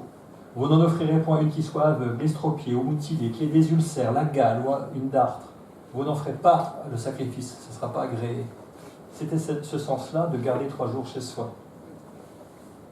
Jésus est monté à Jérusalem 3 jours avant sa crucifixion. Je vous ai fait un tableau ici. Depuis le jour 1 où il est entré sur... C'est ça, oui, merci. Où il est entré sur le... Je confonds que j'avance mon Mac, mais j'oublie qu'il n'est pas relié. L'Anon, vous savez, quand il est monté sur l'Anon, à Bethphagée, il est arrivé à Jérusalem. Hosanna, on mettait des feuilles de palme, on jetait ses vêtements. Il a viré les marchands du temple, il a guéri des malades. Il a guéri des malades dans le parvis du temple. Vous savez que la ville de Jérusalem. Elle était occupée avant par les Jébusiens. Qui s'en est emparé militairement? Les Romains. Ce n'est pas la question. La ville de Jérusalem était avant occupée par des Jébusiens, qui étaient une famille d'Amoréens. Et qui s'en est emparé? David, c'est le roi David. Et quand les armées de Joab sont arrivées pour attaquer la forteresse de Jérusalem, les Jébusiens ont dit « Ici, un aveugle ou un estropié te chasserait. » C'était insultant pour David. Et du coup, il s'en est emparé, et il y a une promesse que l'estropié et l'aveugle ne pourraient plus entrer en présence du temple plus tard, à cause de cet événement. Et dans le parvis, il y avait un écriteau qui disait que les aveugles, les malades, les machins, n'avaient pas le droit d'entrer sur le parvis à cause de cet événement de la prise de la future Jérusalem par David. Donc quand il a viré tout le monde et il a accueilli les estropiés et les aveugles qui les a guéris, vous imaginez le scandale pour les juifs religieux de ce temps. L'histoire se reboucle à chaque fois. Même un estropié à l'aveugle te repousserait, disaient les Jébusiens. À cause de cette parole, personne n'entrera dans le temple plus tard. Donc, on arrive à ça. Malédiction du figuier, que aucun fruit ne naisse de toi. Tiens, c'est pas juste. Il cherche, il fouille au milieu des feuilles, il n'y a pas de fruit. Que aucun fruit ne naisse de toi. Zut alors, c'est pas juste. Pourquoi c'est pas juste? On pourrait dire que quelqu'un est passé avant? Non, pas forcément. C'est parce que le figuier est un arbre qui donne des fruits avant les feuilles. C'est le seul arbre qui donne ses fruits avant les feuilles. S'il y a des feuilles, il doit y avoir des fruits. Et s'il y a des feuilles, il n'y a pas de fruits, il dit bon. Et ça, c'est en entrant à Jérusalem. Et après, il pleure sur Jérusalem, Jérusalem, Jérusalem. Toi qui lapides ceux qu'on t'envoie, combien de fois ai-je voulu rassembler tes enfants sous ses ailes, comme une poule rassemble ses enfants sous ses ailes, mais vous ne l'avez pas voulu. Et il retourne à Béthanie. Deuxième jour, il revient, et c'est là que Pierre lui dit, regarde, le figuier est complètement desséché. Si vous aviez de la foi comme un grain de sénévé. Et là, il enseigne dans le temple toutes les paraboles que vous connaissez, je les ai citées ici. C'est là que les prêtres complotent pour le faire arrêter et le faire mourir. Et il quitte Jérusalem, il retourne à Béthanie, fin du deuxième jour. Il revient le troisième jour, c'est là où il y a l'épisode de cette femme qui, vous savez, c'est Marie en fait, qui va briser un vase d'albâtre sur sa tête, et il dit, partout, je suis en train de le faire aujourd'hui, partout où on racontera la bonne nouvelle, on dira, en témoignage, en mémoire de cette femme, ce qu'elle a fait. Ce que je suis en train de faire d'ailleurs au moment où je vous parle. Trahison de Judas, la dernière scène, le dernier repas, Gethsémane, l'arrestation, le procès dans le Sanhédrin, les 3 reniements de Pierre, et c'est le 4e jour qu'il a été sacrifié au petit matin, la 6e heure. Donc il est resté 3 jours, l'agneau de Dieu qui ôte le péché du monde pour être examiné, et ne trouver en lui aucun défaut. Qui de vous me convaincra de péché? Ils n'osèrent pas. Ils ne lui firent plus de remarques. 1 Pierre 1, 18. Vous savez que ce n'est pas par des choses périssables, par de l'argent ou de l'or, que vous avez été rachetés de la vaine manière de vivre que vous aviez hérité de vos pères, mais par le sang précieux de Christ, comme d'un agneau sans défaut et sans tache, prédestiné avant la fondation du monde, il fut manifesté à la fin des temps à cause de vous. Vous savez, plus tard, pour ceux qui disent « oui, mais Dieu est sanguinaire, Dieu est barbare, etc. », il y a un épisode assez sombre dans le 2e livre des rois, où Israël attaque une cité, une citadelle appartenant au roi de Moab. Et il commence à gagner. Et quand le roi de Moab voit que la bataille tourne dans sa défaveur, il se passe ceci. Le roi de Moab, voyant qu'il avait le dessous dans le combat, prit avec lui 700 hommes tirant l'épée pour se frayer un passage jusqu'au roi d'Édom, mais ils ne purent pas. Il prit alors son fils premier-né, qui devait régner à sa place, et il l'offrit en holocauste sur la muraille. Et une grande indignation s'empara d'Israël, qui s'éloigna du roi de Moab et retourna dans son pays. Ils ont été tellement choqués que le combat s'est arrêté, dégoûtés, ils sont rentrés chez eux. Donc ça, c'est pour dire les mœurs de l'époque en Israël, c'était pas celles des pays barbares, de culte à Baal, à Moloch, à Mérodach, où on brûlait vifs des enfants, etc. C'est pour dire que c'est pas possible que ce soit ces valeurs-là qui sont en contradiction avec celles de Dieu. Donc Dieu n'avait pas l'intention, mais il fallait qu'il y ait un geste prophétique qu'on puisse rattacher plus tard au Seigneur Jésus. C'est pour ça qu'il ça a eu lieu. Vous êtes toujours avec moi? Oui. Donc Isaac, si vous ne l'avez pas compris, je désespère, c'est une préfiguration du Seigneur Jésus-Christ à plus d'un titre. Et je vous propose que l'on voit ça dans une seconde.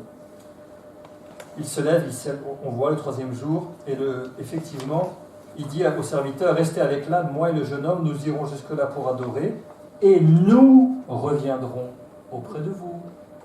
Pas je reviendrai. Il avait déjà la conviction que Dieu ne pouvait pas lui retirer Isaac. Sinon, ça aurait été en contradiction avec sa promesse. Donc il avait cette confiance qu'il reviendra avec lui.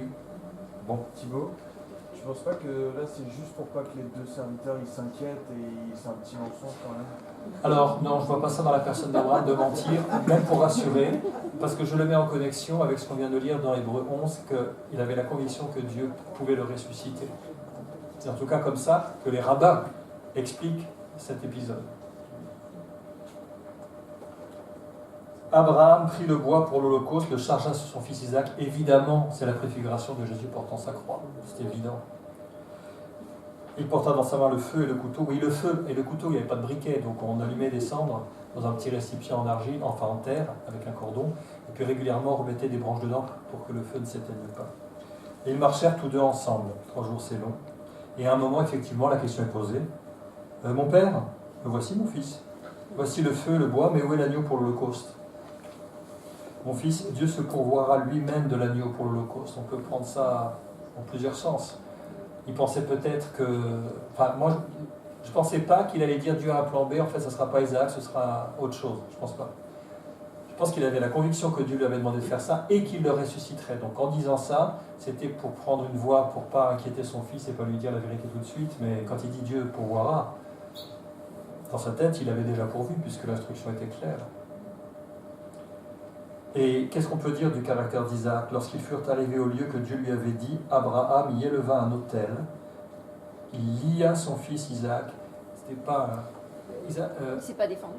Non, Abraham, il était plus que centenaire. Il était extrêmement facile pour Isaac de prendre le dessus et de dire, mais attends, qu'est-ce que tu fais? Qu'est-ce que l'on voit de ce fils-là? Obéissant. Totalement obéissant.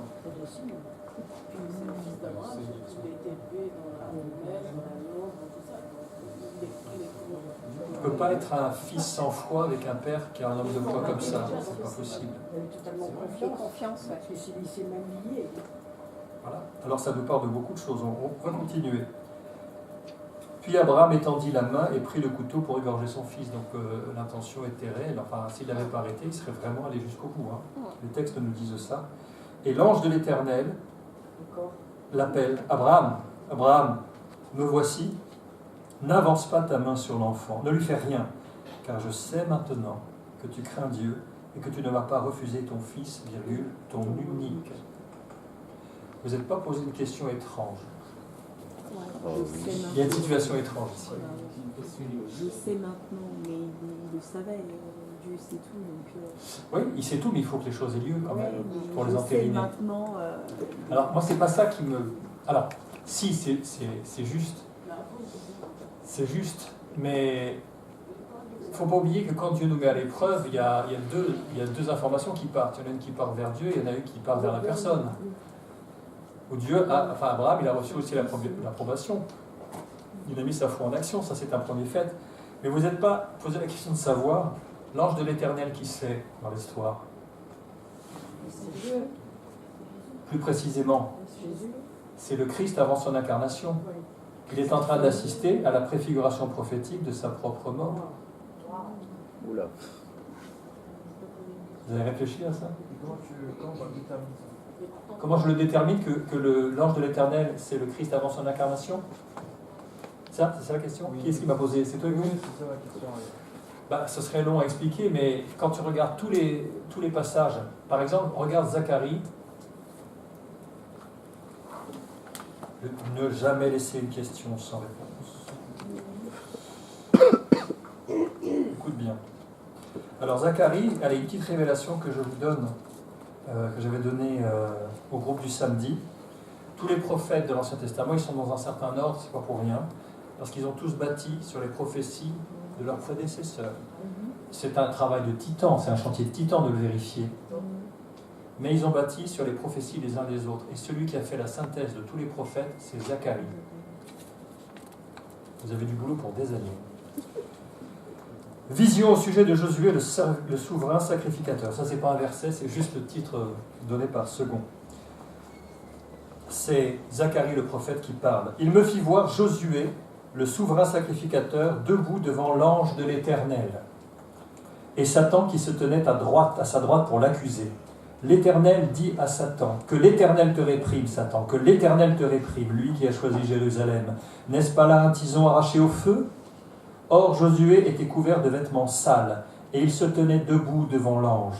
L'ange, prenant la parole, dit à ceux qui... L'ange de l'Éternel, hein, Hugo, t'as compris, hein ? L'ange, prenant la parole, dit à ceux qui étaient devant lui, « ôtez-lui les vêtements sales. » Puis il dit à Josué, « Vois, je t'enlève ton iniquité et je te revêt d'habits de fête. Je dis qu'on mette sur sa tête un turban pur. » Et ils mirent un turban pur sur sa tête et ils lui mirent des vêtements. L'ange de l'Éternel était là. Donc, il y a le trône de Dieu, le Père, et on te dit que l'ange de l'Éternel était là. Et c'est lui qui est la figure du Rédempteur. C'est pour ça qu'on lui enlève ses habits de péché, on lui met des habits de fête, on renouvelle ses pensées, on lui met un turban pur. C'est un des passages, mais je pourrais t'en citer beaucoup d'autres, qui montrent que c'est une Christophanie, une apparition de Christ avant son incarnation. Ça fait les 3. Mais il y en a d'autres. Hein. Je change cette Bible, c'est meilleur. Bon. D'accord, donc, l'ange de l'Éternel, il est en train de voir prophétiquement son propre sacrifice en quelque sorte. Et on va regarder donc en parallèle, voilà. C'est son fils unique, chéri, promis depuis très longtemps et très attendu. On peut dire la même chose du Messie. Il était attendu depuis tellement longtemps. On pense à Zacharie, alors à Siméon dans le temple, dans l'évangile de Luc, quand poussé par l'Esprit, il va au temple et il prend dans ses bras le bébé, le Seigneur Jésus, et il dit « Tu laisses ton serviteur partir en paix, tu m'avais promis que je ne partirais pas avant d'avoir vu ton salut. » Siméon. C'est pas beau ça? C'est Siméon. Très attendu, fils promis. Il consent volontairement à sa propre mort, il ne s'est pas débattu, il a accepté. Il porte le bois de son propre holocauste comme Christ a porté sa croix. Il est sacrifié par son propre Père. Et à la fin, il est rendu à son Père par une sorte de résurrection, puisque le geste est arrêté au dernier moment, et un bélier est donné à sa place. C'est une sorte de résurrection. Regardons ça en détail. Un fils unique, chéri, promis et attendu. On l'a déjà cité tout à l'heure, car Dieu a tant aimé le monde qu'il a donné son fils unique, afin que quiconque croit en lui ne périsse pas. Puis un peu plus tard, justement, ce texte, Siméon. Maintenant, Seigneur, il est beau ce texte. Tu laisses ton serviteur s'en aller en paix, selon ta parole, car mes yeux ont vu ton salut. Vous savez, Yeshua, ce que ça veut dire. Jésus. Ah non, c'est Dieu. Yeshua, c'est Jésus, mais en hébreu, Yeshua, ça veut dire Dieu sauve. C'est le même mot que Josué. Sauveur. Donc quand il dit a vu ton salut, c'est comme s'il disait j'ai vu Yeshua. Salut que tu as préparé devant tous les peuples, lumière pour éclairer les nations et gloire d'Israël, ton peuple. 1 Pierre 1. Et si vous invoquez comme Père celui qui juge selon l'œuvre de chacun, sans favoritisme, conduisez-vous avec crainte pendant le temps de votre séjour sur terre. On l'a déjà lu tout à l'heure, l'agneau. Prédestiné avant la fondation du monde, il fut manifesté à la fin des temps à cause de vous. Donc il est promis depuis longtemps, il était très attendu, comme Isaac l'a été. L'amour de Dieu a été manifesté envers nous en ce que Dieu a envoyé son Fils unique dans le monde afin que nous vivions par lui. Et plus tard, dans Zacharie toujours, tiens, quand le Christ va venir dans sa deuxième venue, ils pleureront sur lui comme on pleure sur un fils unique, ils pleureront amèrement sur lui comme on pleure sur un premier-né. On parle du Seigneur Jésus ici.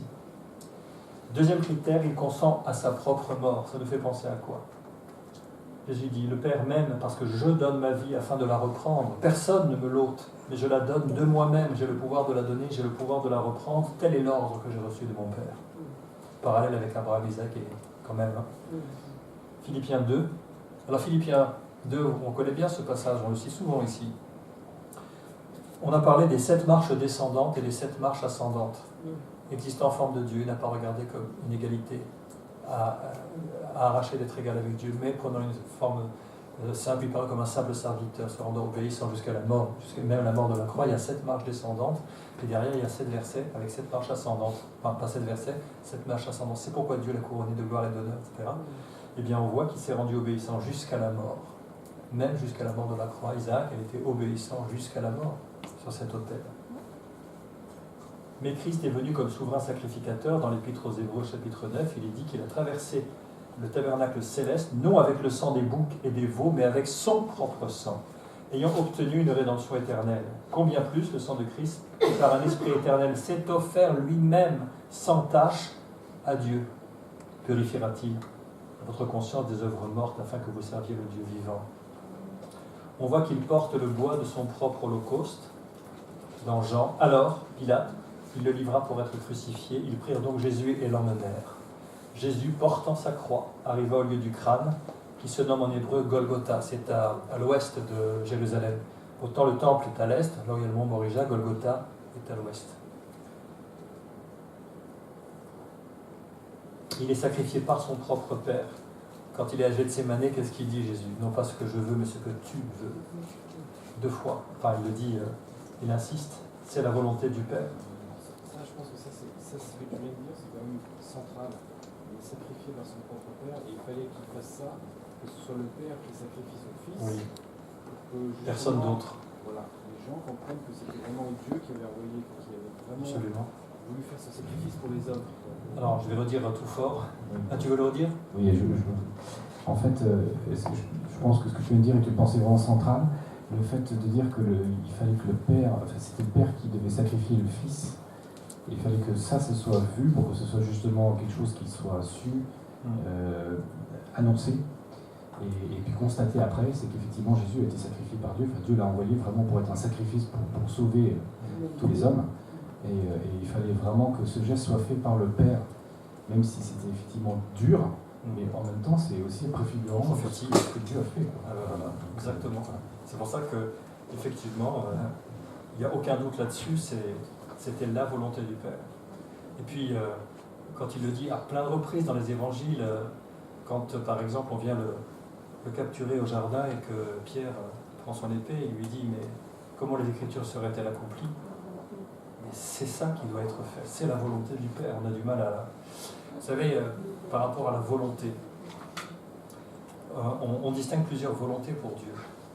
Il y a une volonté absolue, et ce n'est pas la peine de prier pour ça, parce que Dieu ne fléchira jamais. C'est pour ça que quand on prie, on dit que ta volonté soit faite. Et il faut la rechercher, cette volonté. Mais il y a une partie de la volonté de Dieu qu'on appelle en théologie la volonté permissive, celle où on peut un peu infléchir. Mais il y a un certain nombre de choses pour lesquelles c'est peine perdue, vous vous épuiserez. Regardez l'exemple de Sodome et Gomorrhe qu'on a étudié la semaine dernière. Il y a un truc important quand même. Dieu au départ, il a envoyé ses 2 anges destructeurs parce que le sort de ces villes était arrêté devant Dieu. Les 2 anges sont partis et ils disent très très clairement à Lot, je ne peux rien faire avant que tu sois parti. Le Dieu nous a envoyés pour la détruire. Ils le disent clairement. Et il voulait sauver 10 personnes. Vous vous souvenez, ici il y a 10 justes, je ne détruirai pas la ville. Il a détruit la ville. Et toutes les villes qu'il y a autour, ça c'était arrêté devant Dieu. Pourtant Abraham a prié, mais toi tu vas détruire la ville s'il y a 10 justes. Il a accompli son jugement en même temps qu'il a exaucé Abraham. Parce que les 10 justes, on les avait comptés ensemble. Lot, sa femme, ses 2 filles vierges, 2 filles mariées avec leurs 2 gendres, et il avait aussi des fils, ça faisait 10. Il a voulu les sauver. Les autres ont cru qu'il plaisantait, donc il a sauvé que lui, ses 2 filles, et puis malheureusement sa femme est devenue une colonne de sel, mais l'intention de Dieu était de les sauver. Mais il n'a pas arrêté son jugement sur la ville. Et le pauvre Abraham, au petit matin, quand il a vu la fournaise de là où il était, vous imaginez son cœur serré, il a dû dire « j'ai pas été exaucé, Lot a péri ». Il ne savait pas. On ne parle plus de Lot après. Il a disparu complètement, c'est pas ce qu'il est devenu. Abraham n'a peut-être jamais su ce qu'il est devenu, Lot. Il a persuadé qu'il a fini dans le brasier avec tous les autres. Il a peut-être entendu parler de lui quand il y a eu la descendance des Moabites et des Ammonites, qui sont les 2 fils incestueux, des relations incestueuses entre les fils de Lot et Lot. Donc l'histoire n'est pas finie, mais Lot, il est sorti des annales historiques, on n'entend plus parler de lui. Il était richissime, il a fini en caleçon. C'est vraiment le cas de le dire. Hein? Mais Abraham ne l'a jamais su, il a été exaucé. Il a été exaucé, mais la volonté de Dieu de juger, il n'a pas pu la fléchir. Hein, okay. Continuons. Il est sacrifié par son peuple Père, regardez, Hébreux 5. C'est lui, Jésus, qui, dans les jours de sa chair, quand il était dans l'incarnation, a présenté avec de grands cris et avec larmes des prières et des supplications, Gethsémane, à celui qui pouvait le sauver de la mort, et il a été exaucé à cause de sa piété. Il a appris, bien qu'il soit fils, l'obéissance par les choses qu'il a souffertes, comme Isaac. Il est rendu à son Père par une sorte de résurrection. Le Dieu de nos pères a ressuscité Jésus que vous avez tué en le pendant au bois. C'est la prédication de Pierre dans les Actes. Nous sommes témoins de tout ce qu'il a fait dans le pays des Juifs et à Jérusalem. Ils l'ont tué en le pendant au bois. Dieu l'a ressuscité le troisième jour. Et un peu plus tard, mais j'ai dû faire une sélection parce que des passages, il y en avait beaucoup. Hein. Et qu'il est ressuscité le troisième jour selon les Écritures.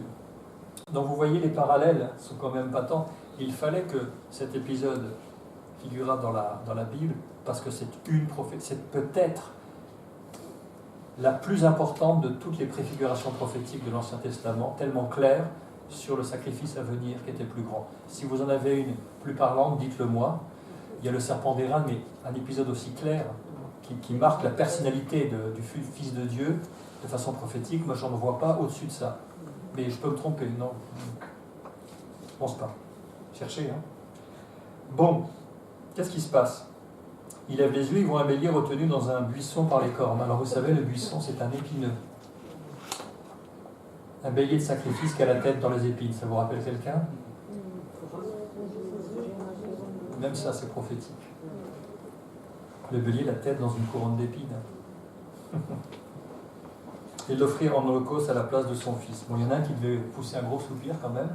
Il a dû beaucoup aimer les béliers ce jour-là. C'est Isaac. Et il donna à Abraham ce nom, Yahvé, Yireh, Yehovah, Yireh, l'Éternel pourvoit. C'est pourquoi on dit aujourd'hui, à la montagne de l'Éternel, il sera pourvu. C'est un proverbe de l'époque. Alors, à propos de Dieu pourvoit, il y a une chose qu'il faut vous dire. Pendant que Isaac et Abraham montaient d'un côté, il y a un bélier qui montait de l'autre. Dieu avait déjà anticipé les choses.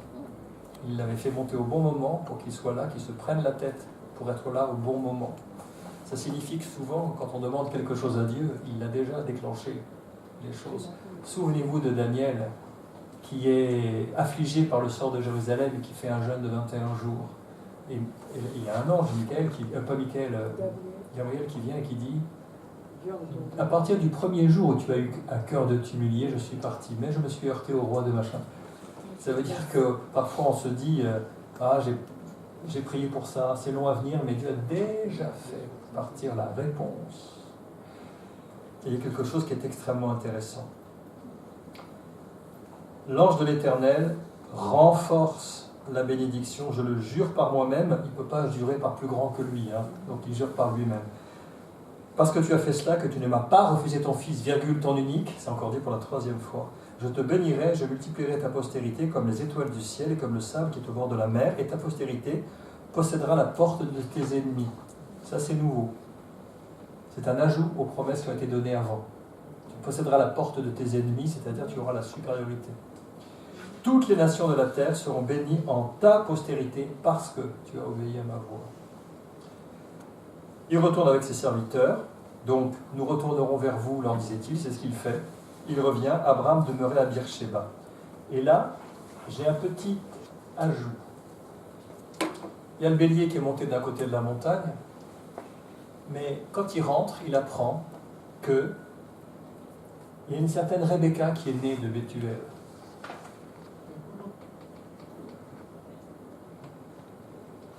Ça veut dire que Dieu avait anticipé la femme d'Isaac. Bon, certes, il y a un bélier qui est tombé d'un côté, mais regardez. Abraham étant retourné, c'est le verset qui suit. Hein, étant retourné, le dernier verset, serviteurs, ils se levèrent et s'en allèrent ensemble à Beersheba, car Abraham demeurait à Beersheba. Après ces choses, alors c'est le deuxième après ces choses, il s'est passé du temps. Hein, on fit à Abraham un rapport en disant, voici, Milka a aussi enfanté des fils à Nachor, ton frère, Hur, son premier-né, Buz, son frère, Kemuel, père d'Aram, Kesed, Azo, Pildash, Jitlaf et Bethuel. Bethuel a engendré Rebecca. Donc, il s'en est passé des années là, s'il n'y avait pas l'Internet, le temps qu'une nouvelle arrive, il y a déjà 2 générations qui sont nées, c'est ce que vous avez dans le texte.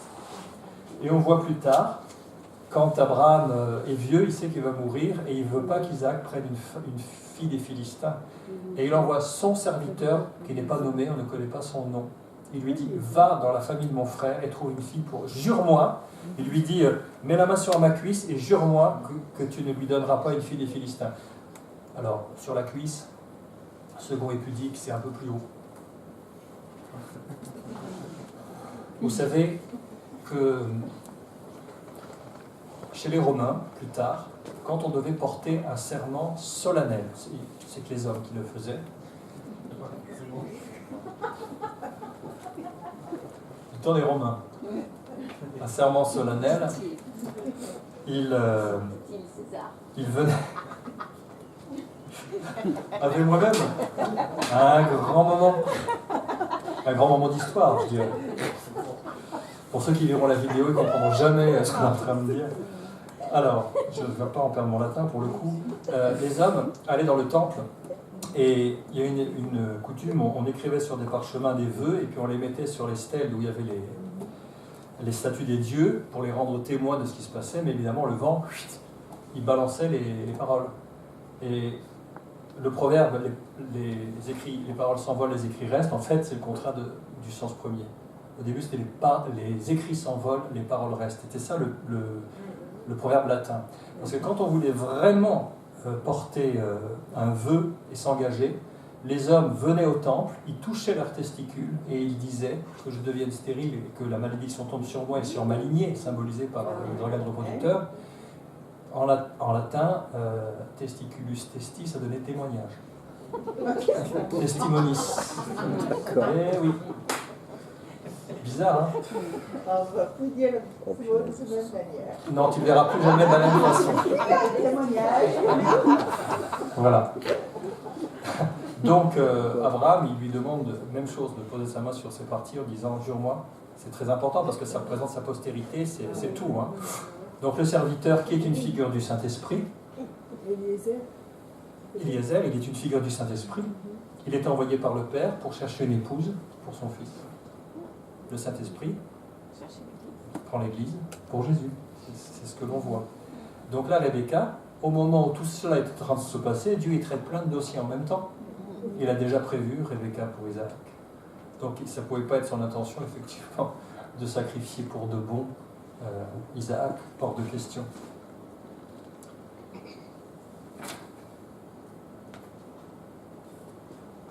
y a juste un truc qui m'étonne. Il répète plusieurs fois ton unique. Ton fils, ton unique. Ouais. Alors qu'il n'y a encore pas si longtemps, on admettait qu'il y en avait 2 d'enfants. Oui. Que même Dieu respectait cette dualité. Il n'est pas dit qu'il avait 2 fils, il est dit il est aussi ta postérité. Mais quand il lui dit ton fils, sous-entendu issu de tes reins, c'est-à-dire de toi naturellement par ta femme Sarah. Ton fils, ton unique, celui qui a l'alliance. Légitime, d'après la loi de l'époque. Hein? C'est un peu comme avec Jésus et le fait qu'on soit co-frères et sœurs, mais par adoption. Alors je le dis tout haut, c'est un peu comme avec, un peu beaucoup, comme avec Jésus, le fait que lui, il est le fils légitime et que nous, on est adoptés. C'est pour cela que Jacob, vieillissant, quand Joseph lui présente ses 2 fils, qui est né d'une femme égyptienne, Ephraim et Manassé, il croise les mains et il met la main de la bénédiction, la main droite, sur le plus jeune, alors que c'est l'aîné qui devait avoir la bénédiction. Et ça déplaît fort à Joseph qui dit non père, c'est lui l'aîné, il lui décroise les mains. Jacob dit si, je sais ce que je fais. Pourquoi? Parce que la grande bénédiction a été retirée à l'aîné, qui est Jésus, pour nous donner à nous. Il a été retiré pour que nous on entre dans la bénédiction, pour qu'on soit adopté. C'était encore un geste prophétique. Vous comprenez pourquoi Jésus est au centre de toute la Bible? Bon. Gloire à Dieu. Alors la semaine prochaine, on attaque Moïse. Voilà, Moïse. Je vous demande simplement, vraiment, je sais que vous le faites, mais j'insiste, que vous lisiez la page de résumé parce que... Alors, je vous donne la référence. Il y a un texte explicatif. Attendez voir. Bon. Est-ce que quelqu'un a le numéro de la page? C'est ça, c'est la 49. Parce qu'on va faire un bond dans le temps, on va faire un bond immense dans le temps.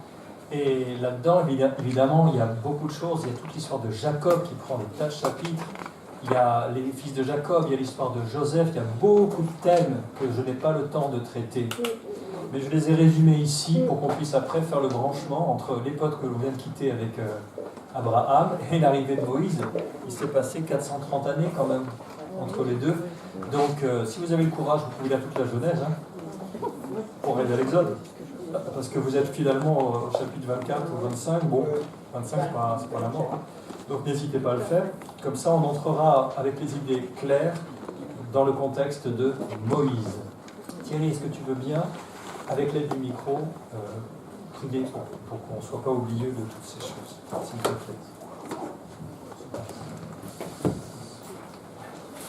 Seigneur, on va te remercier pour toutes ces explications, toutes ces références, toutes les choses qu'on a pu partager ce soir. Et te demander que ton esprit continue pendant cette semaine à nous nourrir de ta parole.